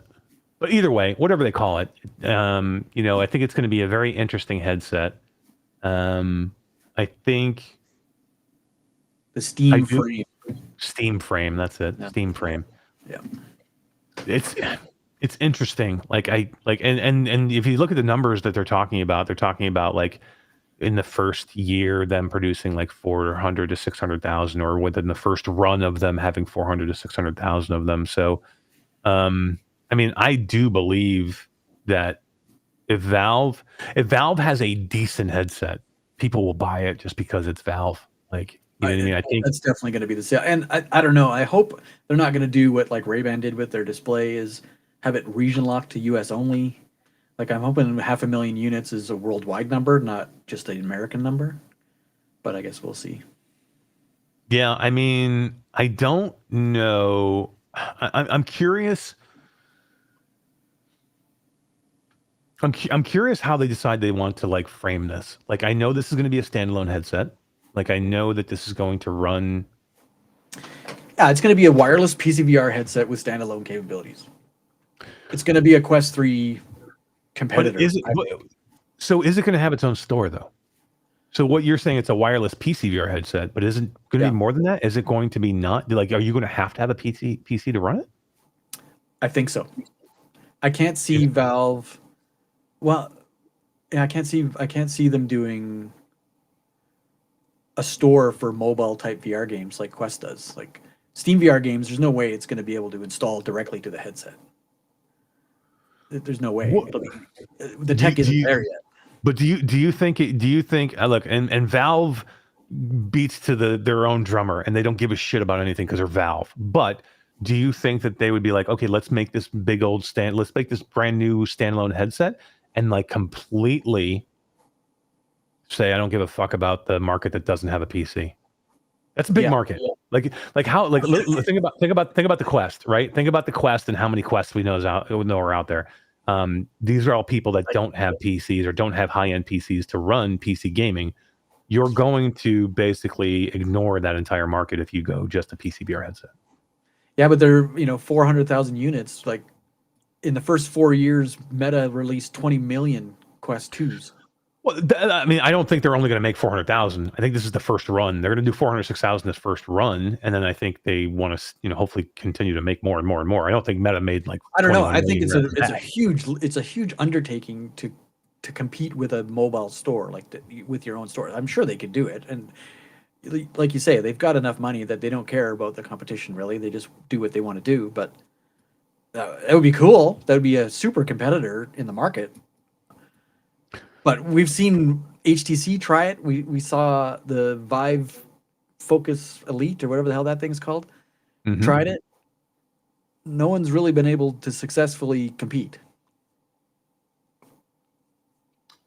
No, but Valve is Valve. Valve is that's not. What I mean. Like they don't care. So maybe they'll do it. So that's what I mean. Like and like I don't know. I think it would pretty much blow the lid off if Valve comes out and they're like, you can hook this to the Steam Deck. You can run this wirelessly to your computer and run all your Steam games. And we have a kick-ass standalone store that you don't even have to have either or Steam Deck nor a PC. And we have a good store that we're going to start building content for. Would that make sense for Valve, or do you think they would just not care? They're like, we're a PC company, and that's the way we're always going to stay. I don't know. It's 2025, man. Anything's possible. It would be cool to see, but they are a very much PC master race type of company and mindset. So for them to jump into this with hey, all you VR gamers or VR developers, if you want to port to the Steam Deck or the Index 2, now's your chance. Like, I'm sure everybody and their dog would jump on it, but. I mean, just think about all the games are on Steam right now that are VR games that could run on. There's many games out there now that are on Steam that are not. Yeah, a lot upgraded. of the older games could run. They're not upgraded for PC, so you could run them. Like you could run them. Like a lot of them are just basically. There, for sure. Right.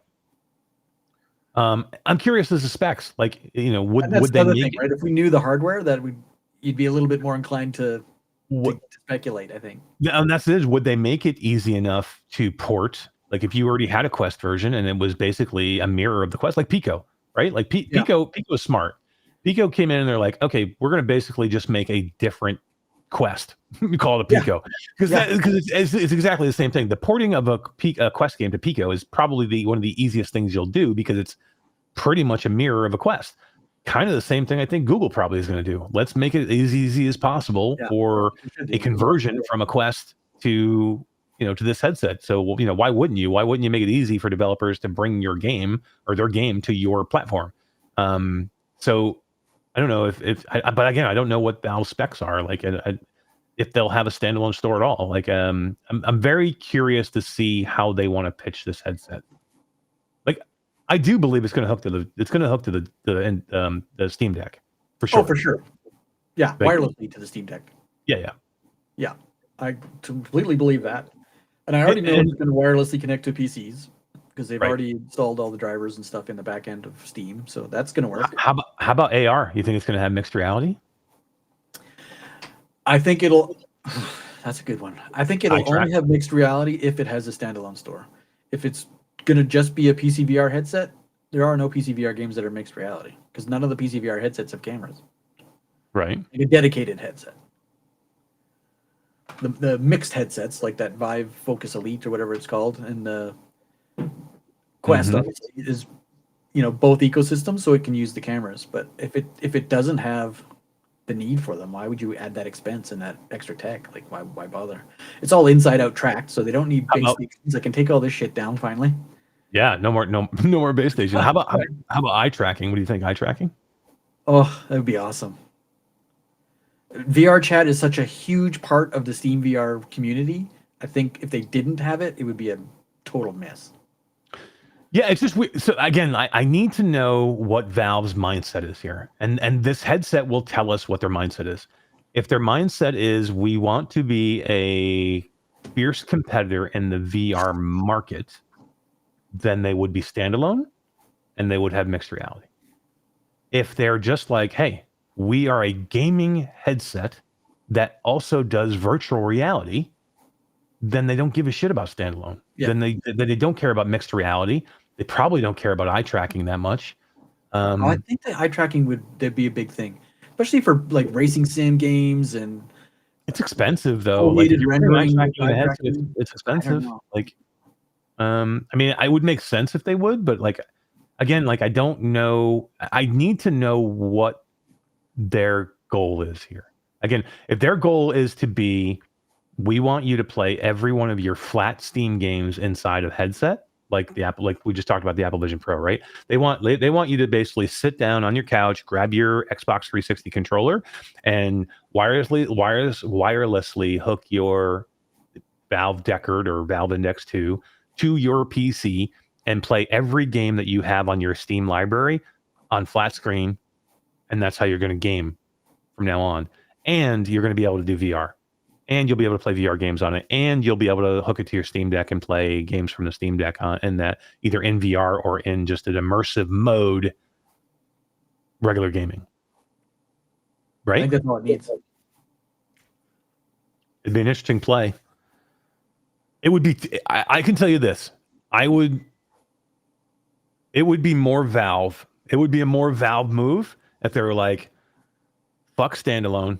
We're gonna make a kick-ass wireless headset that only hooks to your PC and your Valve Steam Deck.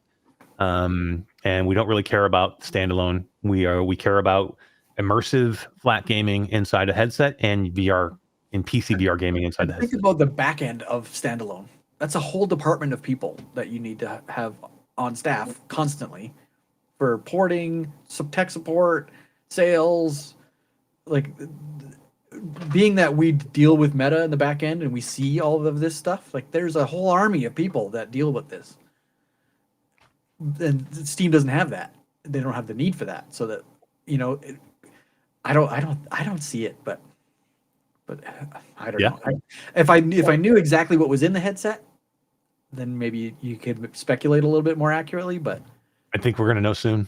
We're all going to find out. So yeah, we're going to know sooner than later. Like and we've already seen the controllers, so I think everybody's seen them. A lot of people have printed them.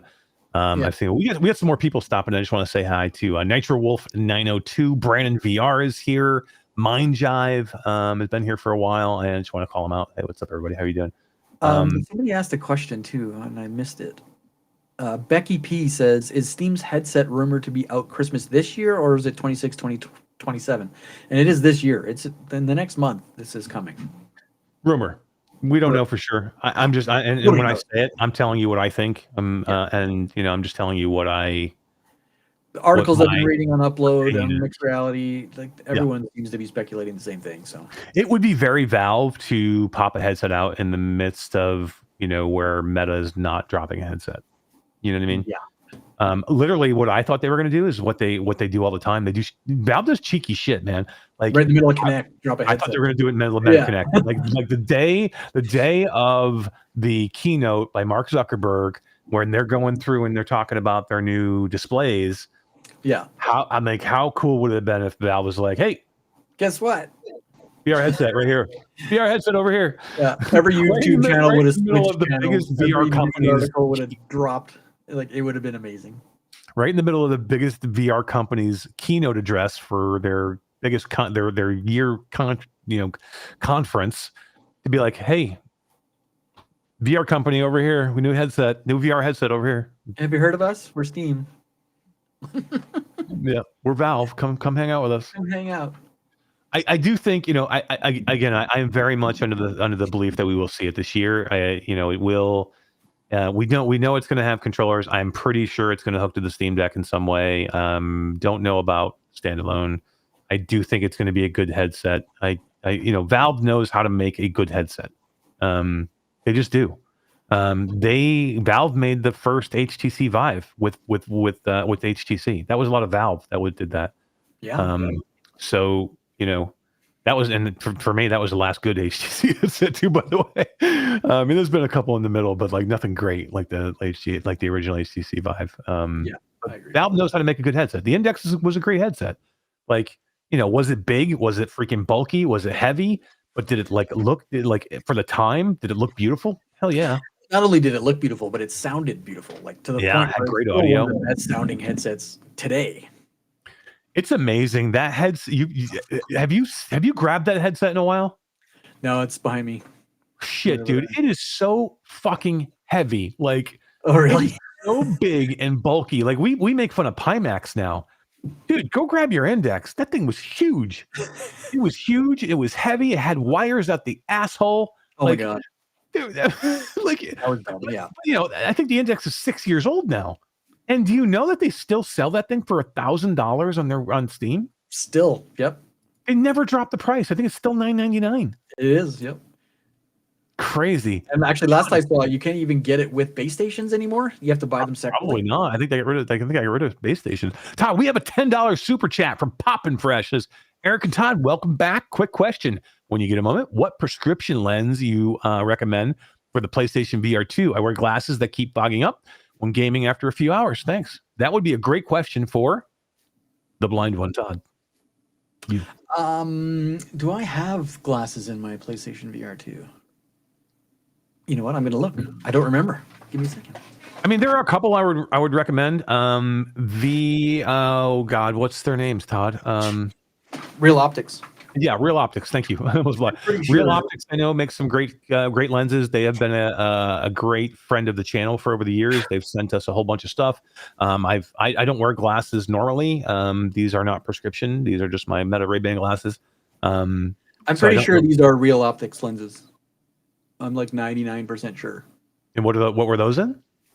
In my PlayStation. Oh, in your PlayStation. Okay. Yeah. Yep, I would recommend Real Optics is great. There are some other ones out there. VR Wave was another company that I do see quite a bit. I haven't tried their stuff in a while. When I used to get lenses for inside the headset, I would just get the blue light filter ones because again, I don't wear a prescription. VR Wave. I have some VR Wave lenses for one of my Quest headsets, and they're good as well. Yeah.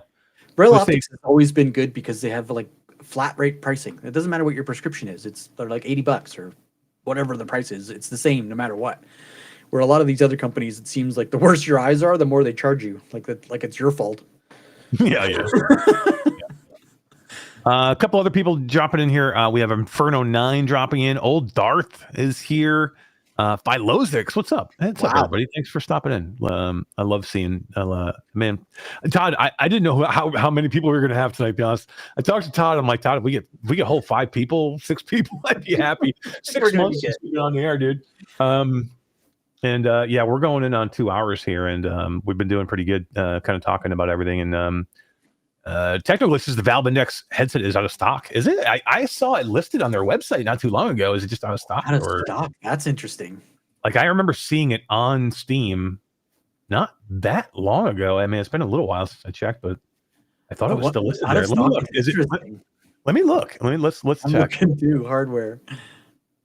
Now you're gonna make me look. Go to the store. They used to have it down in the bottom. Stock. It is. That is interesting. It's funny that it's still shown there, at least, though, right? Yeah, it's still shown, but it shows out of stock. Wow. Does it say anything like coming back in stock soon? You can buy the headset. No. See, you have to scroll down. Yeah, this is what I was talking about. You can't buy the kit anymore. you can buy the headset, and then you can buy the base stations, and you can't buy controllers. That's been out of stock for months, though. Yeah. But So you can't, you're saying the headset is still in stock? You just can't buy the whole thing together. yeah. So here, let me. So you can buy the headset by itself with no controllers and no base stations. So the kit is out of stock. So if you just went to look at this, out of look stock. at that thing, dude! It's a blast from the past. Right? It is so big, It's pretty big, dude. It's huge. but it's so comfy too. That head strap is super comfortable. It is. No, look, and so look for the time. Look, I'm telling you, 6 years ago they made a great headset. This thing was comfortable. It looked beautiful. It had a great field of view. It had the highest refresh rate like of any headset at the time. It was gorgeous, like inside the headset. Although it had shitty God rays, and I don't know if it was just mine, but I had such a bad glare and God rays in that headset. And that was one of the things I could never get over. And I think it was some were worse than others because I had people who were like, I don't see any God rays, and I'm like, dude, mine is terrible. So then if you scroll down here, you can see the kits are gone, but you can buy a headset by itself and base stations by themselves. And these controllers have been out of stock forever. Yeah, I mean, controllers are so hard to get. Like, yeah, you weren't getting them. But, right, you can get replacement. These ones are refurbished, and you can buy those ones still. So you just can't buy a kit anymore, but you can buy it all individually. Yeah. But Inferno 9 says he got a pair of the Meta Oakleys in the Amethyst transitions. I actually got a chance to check those out at Meta Connect. I put them on, checked them out. They were pretty cool, man. Those the Meta Oakleys, but freak, those are expensive, Todd. they are a little crazy, and I'm not a big fan of the. Mind you, I'm not a cyclist. I'm not a runner. I'm not a. Especially the ones you tried on. The reason you would ever get those, by the way. Like literally, if you're going to be an outdoors person and you want you should don't buy them for sunglasses. They're like, I don't even know, how much are they? They're expensive. I think they're the same price as the Ray-Bans, aren't they? $499, $399, No, they're more. I thought they were more than the regular Ray-Bans. D1360 VR, what's going on? How you doing? It says the best sound and tracking. That was the Valve Index had amazing tracking with the base stations, and then the sound, the audio from those freaking those over the ear headphones were awesome. So good. So the ones that look like glasses are $399, and the really sporty ones are $499. But $500 for a pair of sunglasses is a little crazy. Yeah. No, they're expensive. I tried them on. They're very comfortable. They're lightweight. They're super comfortable. I would wear them as sunglasses, but I don't know what I would. Look, if you're a runner, I mean, the audio is it's all for the audio. It's for again, talking on your phone. If you want to do some recording, they're waterproof, which the regular ones are not. Todd, have you thought about getting the new generation ones? They have they're. I have. I use these. I have two pair that I wear all the time. Me too. I need glasses, so I don't have an excuse to not wear them. The battery life drives me crazy, so I've actually gotten really used to turning them off and on when I'm not using them. I turn them off. Oh, do you really? All the time now because it used to drive me nuts. And as soon as I know I'm going to need them, I just flick the switch, I turn them on, and then 20 seconds they're booted up and they're fine. Yeah. Because I would run out of battery because it's constantly hearing, right? It's listening for the hey meta or listening for the keywords. So I have figured out ways to turn all that stuff off so that you have to push and hold in order for it to do the AI stuff, which definitely helps with battery life. But I don't know, it's double the battery life with the new ones. I know. I might have to get them. Cool. 12 megapixel camera versus 8 megapixel, and I take a lot of video with them and pictures. Yeah, I'm. Jasmine stopped back and she said, "Hey, nice." She just realized how cool our shirts are. Look, I know, right? They are very cool. You did a nice job. My black one's upstairs. Yeah. You know what's cool? I like about them a lot, and it's not on the white one. You don't have the thing on the sleeve. I didn't do it on the white one. You wouldn't let me. I love seeing this. Like you got the old school Q2C on the sleeve. Yeah, it's still there, but you got the Reality Bytes in the front. Yeah. And the hat's killer too. I love the hat. Todd goes all out. Like he's like, we can't do the show until we have the shirts, and I'm like, really? He's like, yeah, we can't do the show. Yeah, we almost went live last week. I'm like, nope, my shirt's not here yet. We gotta wait. Not ready. The glasses are cool, man. Like, I got a chance to demo the new display, not the glasses, but the new displays. And that's probably, I think, the last thing we'll talk about tonight, real quick, is just kind of talk about the displays. They're very cool. I like them a lot. I tried them on. I did the at MetaConnect. You were able to come to demo them. It was a huge line. Jasmine and I stood forever in the line to check them out, but it was well worth it. I will say that they are $700 or $800, right? $799. $799. They are not much heavier than what I'm currently wearing. So like they're not much bigger. They're a little bit bulkier. Like they're a little bit thicker. Like if you would just say that, they're a little bit thicker than these. I'm sure you guys have all seen them now, but like if you're looking to compare them, and I only wore it for, I don't know, the demo was maybe 20 minutes, maybe around there, 25 8 minutes. ounces or 9 ounces heavier, I think. 10 Yeah. ounces I didn't, I wore them for the entire time, and I didn't recognize that I was wearing them like, oh my God, these are so heavy. It felt pretty comfortable. They felt normal because I do wear these a lot. So it felt like I was wearing those. Now there's a couple things that wow me about these. And I'll tell you the two biggest things.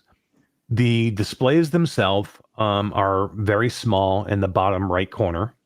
Only in one eye, and it's in the bottom right eye. What I loved about it the most is it doesn't feel hollow. And this was the biggest worry that I had with displays was when you're doing a display like this, it has a tendency to be washed out, or it's tough to see, or it's not the opacity is too much to where you it washes through and you don't see it hard enough. And here that wasn't the case. Like I literally was able to read everything. I saw everything on the screen. I was ready to read the text really easy. I did find myself, because of the one eye, I did find myself kind of closing my left eye to really focus on what I was doing. Yeah. And reading. And I'm sure you probably get away from that, once you wear them for a little bit. But yeah, it was weird because I was like, okay, and I kept trying to do that. But yeah, the displays themselves and the crispness of what they look like in the lenses really blew me away. And I would say the other thing that really blew me away, Todd, was the band. The band that you put on, the neural band. They have 3 different sizes, so they will fit your wrist. It has to fit specifically because the way it kind of like takes your neural input. So they have like 3 different sizes. They come and measure you to figure out which one you want, or which one you need. And then, basically it's a movement of kind of putting your thumb on your hand like this, and then either like swiping, so you're going to swipe left and right or up and down. And then a pinch to like select or do things. Or something like that. Or like, so volume was cool. So if you want to like turn the volume up on Very Jedi. if you want to turn the volume up on your glasses, if you're listening to music or listening to somebody talk, you would basically like pinch and then turn, like you're turning a volume like that, or turn it up and down. That was zooming in on the cameras too, right? You could do that. Yes. Same thing. If you're recording and you want to zoom in and out, you can do it by doing with the hand motions, which I thought were super cool. That's cool because these glasses you can't zoom in. No. Well, because how would you do it, right? Like, unless they put something on the Unless on you the could slide arm to zoom in. like something like that. Out maybe, but yeah, I mean, I thought the motions were great. Like literally, and one thing that we didn't get a chance to try, and I don't think is available yet in the glasses, is the writing. So like where you're able to kind of like put your hand on a flat surface and write like this, and you would be able to write a message out to somebody instead of like typing right? It's not available yet, right? I don't think. Yeah, it's not available, and it wasn't available to demo either at the time that we were there. So I was a little bummed out about that. But everything else, for people who got them retail, and it doesn't work. It still doesn't work. Yeah. So, but otherwise than that, like the controls themselves, I was blown away with how good, intuitive, like responsive it was. How little movement you really needed to do to get it done. Yeah, I mean, I think they're cool. I haven't bought them. Is it a tech demo or is it a cool product? It's not a tech demo for sure, because there are uses here, but I Mm. don't know yet if there's enough. It needs more applications. It's just like anything else. Yeah. Software will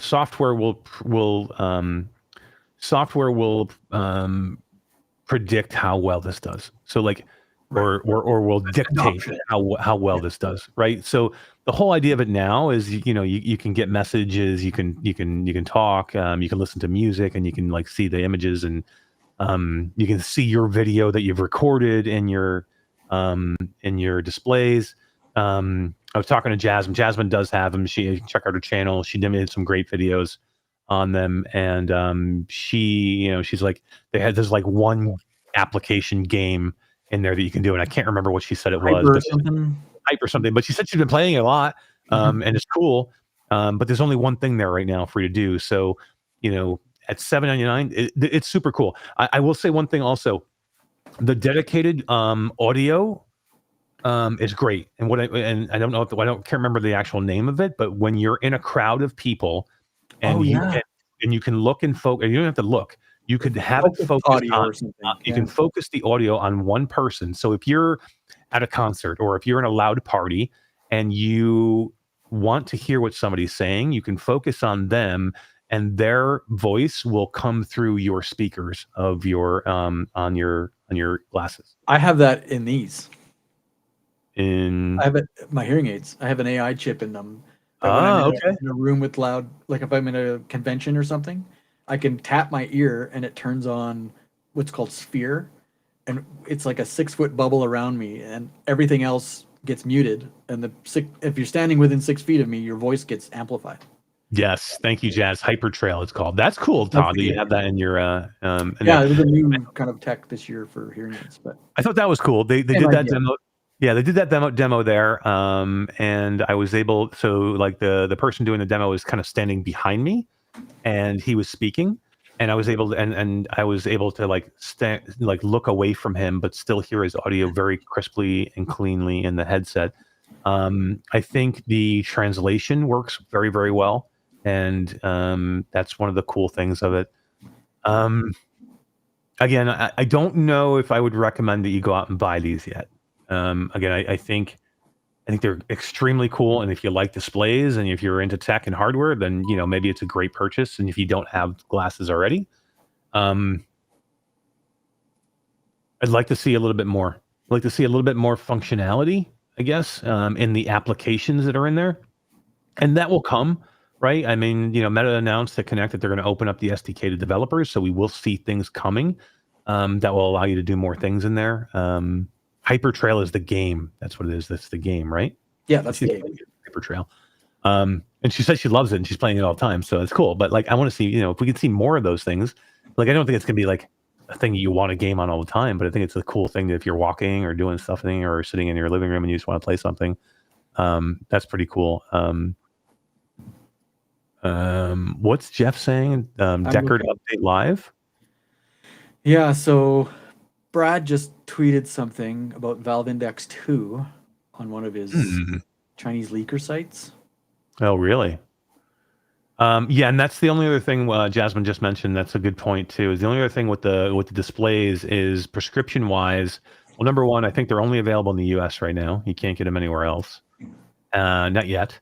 And number two, the prescription only goes from -4 to +4. So there's if you're 6, is it only 4 to 4? I think it's 4. I actually had thought it was 5 and 5, but she's saying -4 and +4 here. I thought I heard up to -5, but I could be wrong. Jasmine has them, and I think she probably knows better than me. But if she's saying -4 +4, I'm sure she's probably right. But I thought it was 5. But that's an issue. Like, there's a lot of people that just can't use them now or yet for the prescription. So, oh my God, Trixie, I want that Pokemon Go. In the glass, in the displays. I would buy that tomorrow. If you're going to give me Pokemon Go. Dean Yeats, what's going on, man? How are you doing? Dean Yeats says, dang, I'm 0.4, too blind. You ain't getting the displays, brother. Sorry. Nope. Jazz says she's right. Okay, thank you. She just wanted to say she was right. I was going to say, yeah. Those two words she's got on speed right. You just I'm right. Speed right. She doesn't even copy Right, paste. damn it. Copy paste. I'm right. It's too funny. No, that's cool. Yeah. So yeah. I wish there's a little bit more because there are a lot of people out there that that probably would like to get these, and I'm sure that it won't be that way forever. I'm sure they will come out with. I'm sure other companies will come out with ways you can do it or lenses that you'll be able to do it. But I've got some complaints about them already, and I haven't even tried them, so I don't know if this is just because I'm jealous that I haven't tried them. Let's hear. But the fact that you have to go in to get the band fitted, I think is dumb. You have to go into the store. Well, how are you going to buy them anyway? You want to buy them online? Is what you're saying? You should be able to buy these online. It's 2025 for God's sakes. You should be able to measure your own wrist with a tape measure or a piece of string or whatever, just like you can with all these AI rings and smart rings that are out there. Or they send you a piece of plastic that you put on beforehand. There's so many of these smart ring companies, even Samsung. They'll send you sizing for $20, and you get all these things you can try on to figure out which one fits you best. And I kind of get it. And I guess the only thing I would be concerned about there is, and which I'm sure they are too, is if you do it incorrectly and your experience isn't good because of that, you're going to blame the glasses. You're going to get a ton of bad reviews because people are inherently lazy.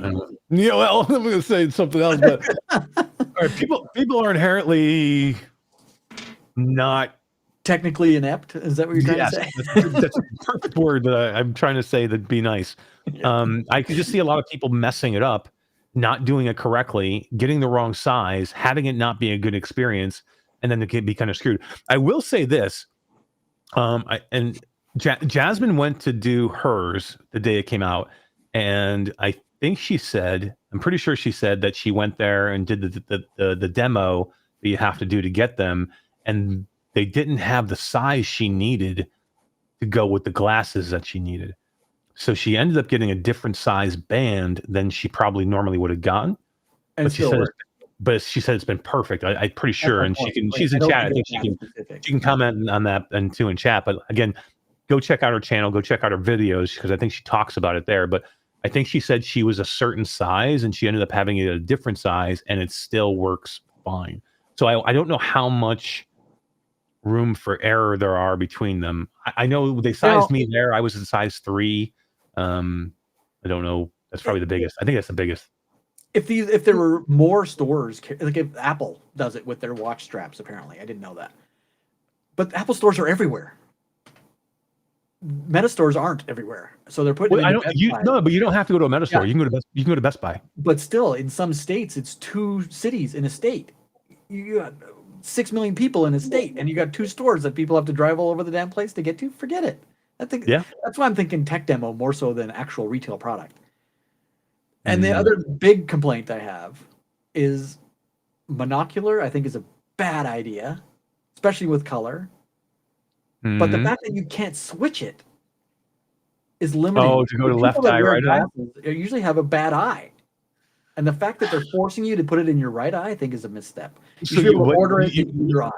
You couldn't switch it on the fly. I'm saying you couldn't switch it because that would make them have to put the switch the shit in the arms part of it.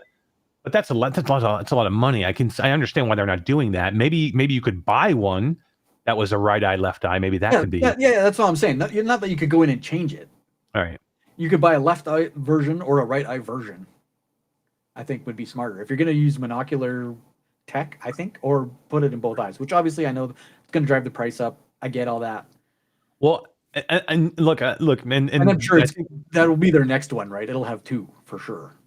And just so everybody knows out there, I think Todd's bitching about this because he wants one and he can't get one. That's you're freaking right. I would have bought it day 1. No, but I will say this. What I have heard, yeah, so I'm not too concerned about what your complaints are. I'm like, those are small complaints. I think it's not a big deal. But I will say what I have heard, eye strain.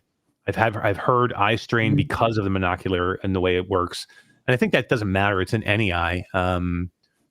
So I think right eye, bottom corner, you're going, especially if you use it for a long time, you're gonna have eye strain. There's no way. I don't know if there's any way around it. I think until you get used to it, I think at least. Yeah, It's cool. I'm excited to try it if I can find a demo somewhere. Like I said, I I'll be don't in know if Phoenix. I'm gonna buy it. I I don't was know hot how and I'll heavy buy in the it. beginning, and like I was gonna get it, and I'm like, Jasmine's like, oh, I'm gonna go and do it. And I'm like, I get that FOMO, and I'm like, should I New go tech get it? FOMO, right? Yeah. Yeah, I love new tech. Like I want every new tech, and I guarantee I would use it. I use these every day. Like I use them every day. I listen to music. I listen to audiobooks. Phone calls. I use them for phone calls. Like I use them all the time. I take pictures, I do video, like especially going out when like my daughter and I'm out there and like looking at, like watching her play softball or something like that. It's so easy just to pop a picture with my glasses or video, or even just where I don't have my hands, like my hands are full or whatever. I'm just like, hey, Meta, record, or hey, Meta, take a picture, and like it can do it on its own. Like those things are great. So I do love these. So, would I use the displays? I'm sure I would, but do I need them for $800 right now? Like because these do all of that I just said without the display part. Like, that's a good question. I don't know if Jasmine answered this on her channel, and again, go watch her channel, go watch her videos, but I'll ask her here. Jasmine, would you recommend these for somebody to go buy right now? That would be a good question. Like, if you were just like, hey, these are super cool. Like, I think they're super cool. Would I recommend that people go buy them? It's like the Apple Vision Pro when we first got that, and I loved it. I still love it, but I wouldn't tell anybody to go buy one. Way too much money for what they do. Yeah, well, I mean that's different though. It's 4K, like But let's talk about something that's cheaper. $799. $799 is not cheap, but it's cheaper than 4K. But it doesn't do anywhere near what the Apple Vision Pro does. But a pair of display glasses, which is cutting edge technology that does all the things that we just said, that eventually will have more apps and more things. Is it worth going out and buying today, right now? Jazz, what say you? I think she doesn't want to answer. I'm going to show you an accessory I bought. I bought an accessory for my Ray-Ban glasses. Oh, look at that. She answered already. Only for people that are techies. The use case with the display is pretty different from Ray-Ban Meta, surprisingly. Good answer. Good answer. Techies, I could see it. I think I'm in the same boat. Like, and again, I've only demoed them. I only demoed them. I don't have them. Will I end up going to buy them? Probably, because I'm an idiot. Right. I'm a freaking idiot, and I'll probably end up going to buy them, and I'll probably love them, and I'll use them. Would I recommend them to people to go buy? If you're I think what Jasmine says, if you're a techie and you love new tech, and and you don't think $799 is affordable for you, then yeah, I think it's cool. I think it's a very cool piece of tech that I do think. This is what I'll say, and then you can show your tech off. What I do think is this wave of what we're doing right now and what you're seeing right now is what you'll be doing in the future. Like, we won't even be talking about this in 2 years from now. You're just going to have them. Trust me. I agree. It's going to take the place of this. Yeah. We are moving out of this. Now, we may have to have something in our pockets to run these still, but the actual thing of working or using your phone, you're going to keep this in your pocket 90% of the time, and you're going to do everything through your glasses. That's where we're moving to right now. This is where I'm telling you we're going. So while I'm saying maybe I wouldn't recommend that everybody go buy these displays now, it is a cool part of the future of what we will be doing. And that's why everybody will be doing them soon. Trust me. Yeah, I agree. All right. So Jasmine says being able to see the video and the glasses during a video call is so cool. That is cool. Everyone was freaking out there in the glasses. Yeah, it's cool. It is cool. I did get a chance to do that too, like make a phone call. Yeah, that's cool. Eric Masher at Jasmine Uniza. How does the wristband compare to the Mudra? Mudra. The What's the Mudra? It's the neural band. I don't think you've tried one. They were at CES last year. No, I haven't tried the Mudra, so I don't know.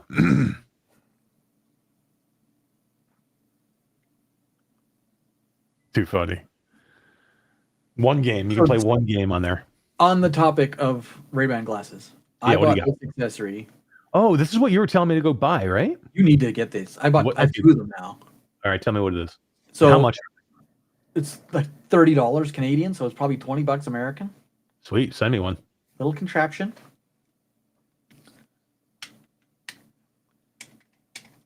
Oh, Oh, is it a charging stand? charging stand that locks your glasses in. Oh shit! It Look at plugs that. in with USB, and now your glasses charge without having to put them in your case. Wow, and why is that a good thing? I hate putting them in my case at night. Why? I have now one of these on my bedstand. It just takes up so much space. I have A a case? tiny little, yeah, I have a tiny nightstand beside my bed, Mhm. and this just sits on my lamp. And Mhm. even when I'm working, if I did forget to turn them on or I'm listening to music, I can just pop these on. It's a 20-watt charge, so they're charged in like 20 minutes, fully charged. I absolutely love these things. It's made by Hyblox, whatever that company's called. I bought them on Amazon. They're like I said, $30 Canadian. Nice. The Okay, best accessory I've seen for these glasses. that is so- cool. I mean, so- thankfully it's cheap enough. Like, I don't know if it was any more money than that. I'd be like, I'd just stick them in my case. But at $20, I mean, it is cool. Yeah. And it just sits on my You desk. Yeah. Yeah, no, they're cool. cool. I mean, for like people like us who use the glasses constantly, it would be great. Like, I always have one sitting in the charger and just keep switching them back and forth. yeah. And it's super cool. Okay, what was the news in the Deckard? Did you see? I can't really find anything new that's not like 8 or 9 hours old, and it's just basically. Jeff, what was it that he said it was something was up and then something was taken down? Bradley put something up and then he took it right down? Oh, if you took it down, then I missed it. Bluebell says she watches YouTube in the X-Reel glasses. Yeah, I saw that. X-Reels are cool, man. I have a set of X-Reels. I have a set of Rokid Airs. My son took my Rokids. He loves them. They're cool. I like them. They're cool. They're a cool small piece of tech. I don't use them very often. When we but- go on trips on the airplane, that's what he watches content on. Loves them. Yeah.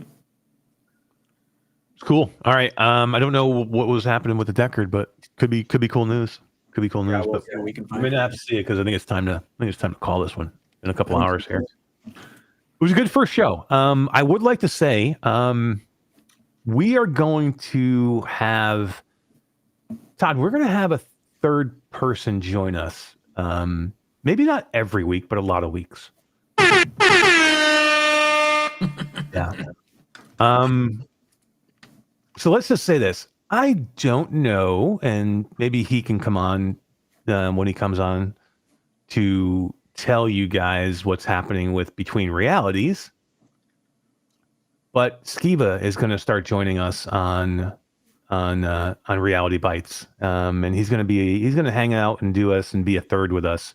So while I don't know if we will see Skeeva on Between Realities anytime soon, we will see Skeeva hanging out on Reality Bytes with me and Todd, and it's gonna be a cool show. It's gonna be a cool dynamic. The three of us are like the best friends. We love each other. To have Skeeva come in and join us, hang out with us, talk some cool stuff, listen to Todd and Skeeva talk about AI, which they both of them love. But I think it's going to be fun. It's going to bring a new dynamic to our show.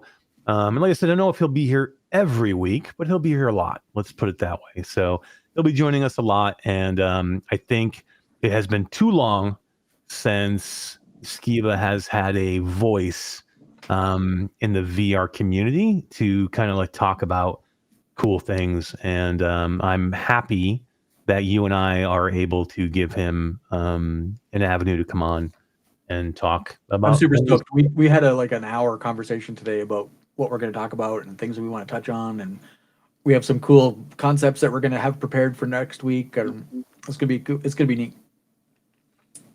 Hell yeah. We're going to have a lot of fun doing this. It's going to be, it'll be a cool dynamic. We'll be able to, again, Skeeva has a very unique, passionate view on a lot of things, the VR industry, tech in general, AI, a lot of cool things that that are going on in the world. And, he's one of my favorite people. So, I think it's going to be a good fit. It'll be a good, addition to our dynamic here. And I can't wait. excited. Yeah, it's gonna be awesome. We'll have to change the intro again, Todd. Yeah, right. We need to work on an outro. 6 months for that one. Bluebell says, "Are him and Alex doing their not doing their show ever again?" I don't know. That's a great question. I think we'll probably see Skeeva next week. I think so. Yeah, that's the plan. I think we'll see him here next week. So come and hang out and join us next week, and feel free to ask him that question. I don't know if he'll answer it or if he'll have an answer for you, but feel free to ask him live. So yeah, I would say, appreciate everybody hanging out tonight. This has been a lot of fun. We have missed you guys. A lot of cool topics, I think, coming up. A lot of good things to talk about. We could be talking about the Valve Deckard for all we know next week, and that it's shipping or coming or new news. Who knows? We could be talking about Project Moohan. We could be talking about my new display glasses that I just went and bought. Yeah, right. And the pair that he Jazz says Todd loves changing the intro. Of course, Todd, change the intro again. Could you do me a favor? Could we make an outro? Because currently we don't have an outro. I forgot all about the outro. He's fired. He's so fired. Thank God Skeeva's coming in to help produce the show. Yeah, right. I should just get a proper rain. We can get a proper Orland Hooper out of Skeeva. Too funny. Orland Hooper's jacked, yo. That's better. We're not there I haven't yet. changed anything. Oh, really? That's still low. Still low. Awesome. We appreciate everybody. Thank you for coming in and hanging out with us. And I really can't wait to see you guys next week. And I'm glad we're back. Bye, everybody.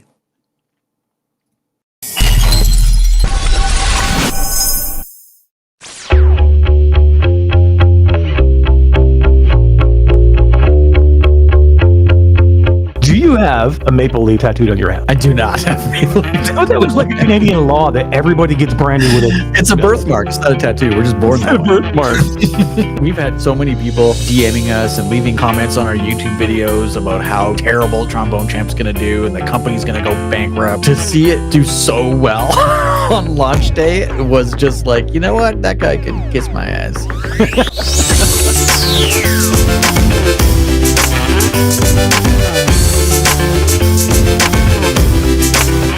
You look.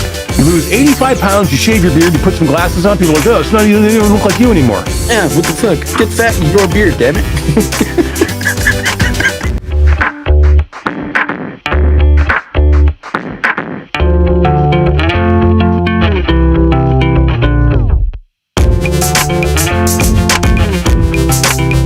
Like, he's already biased because he didn't get what he wanted. He wanted Alien Isolation.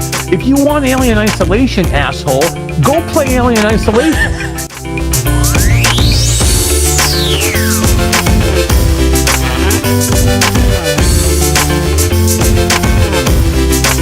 I very firmly believe that there's many games out there that are epically great flat games that are absolutely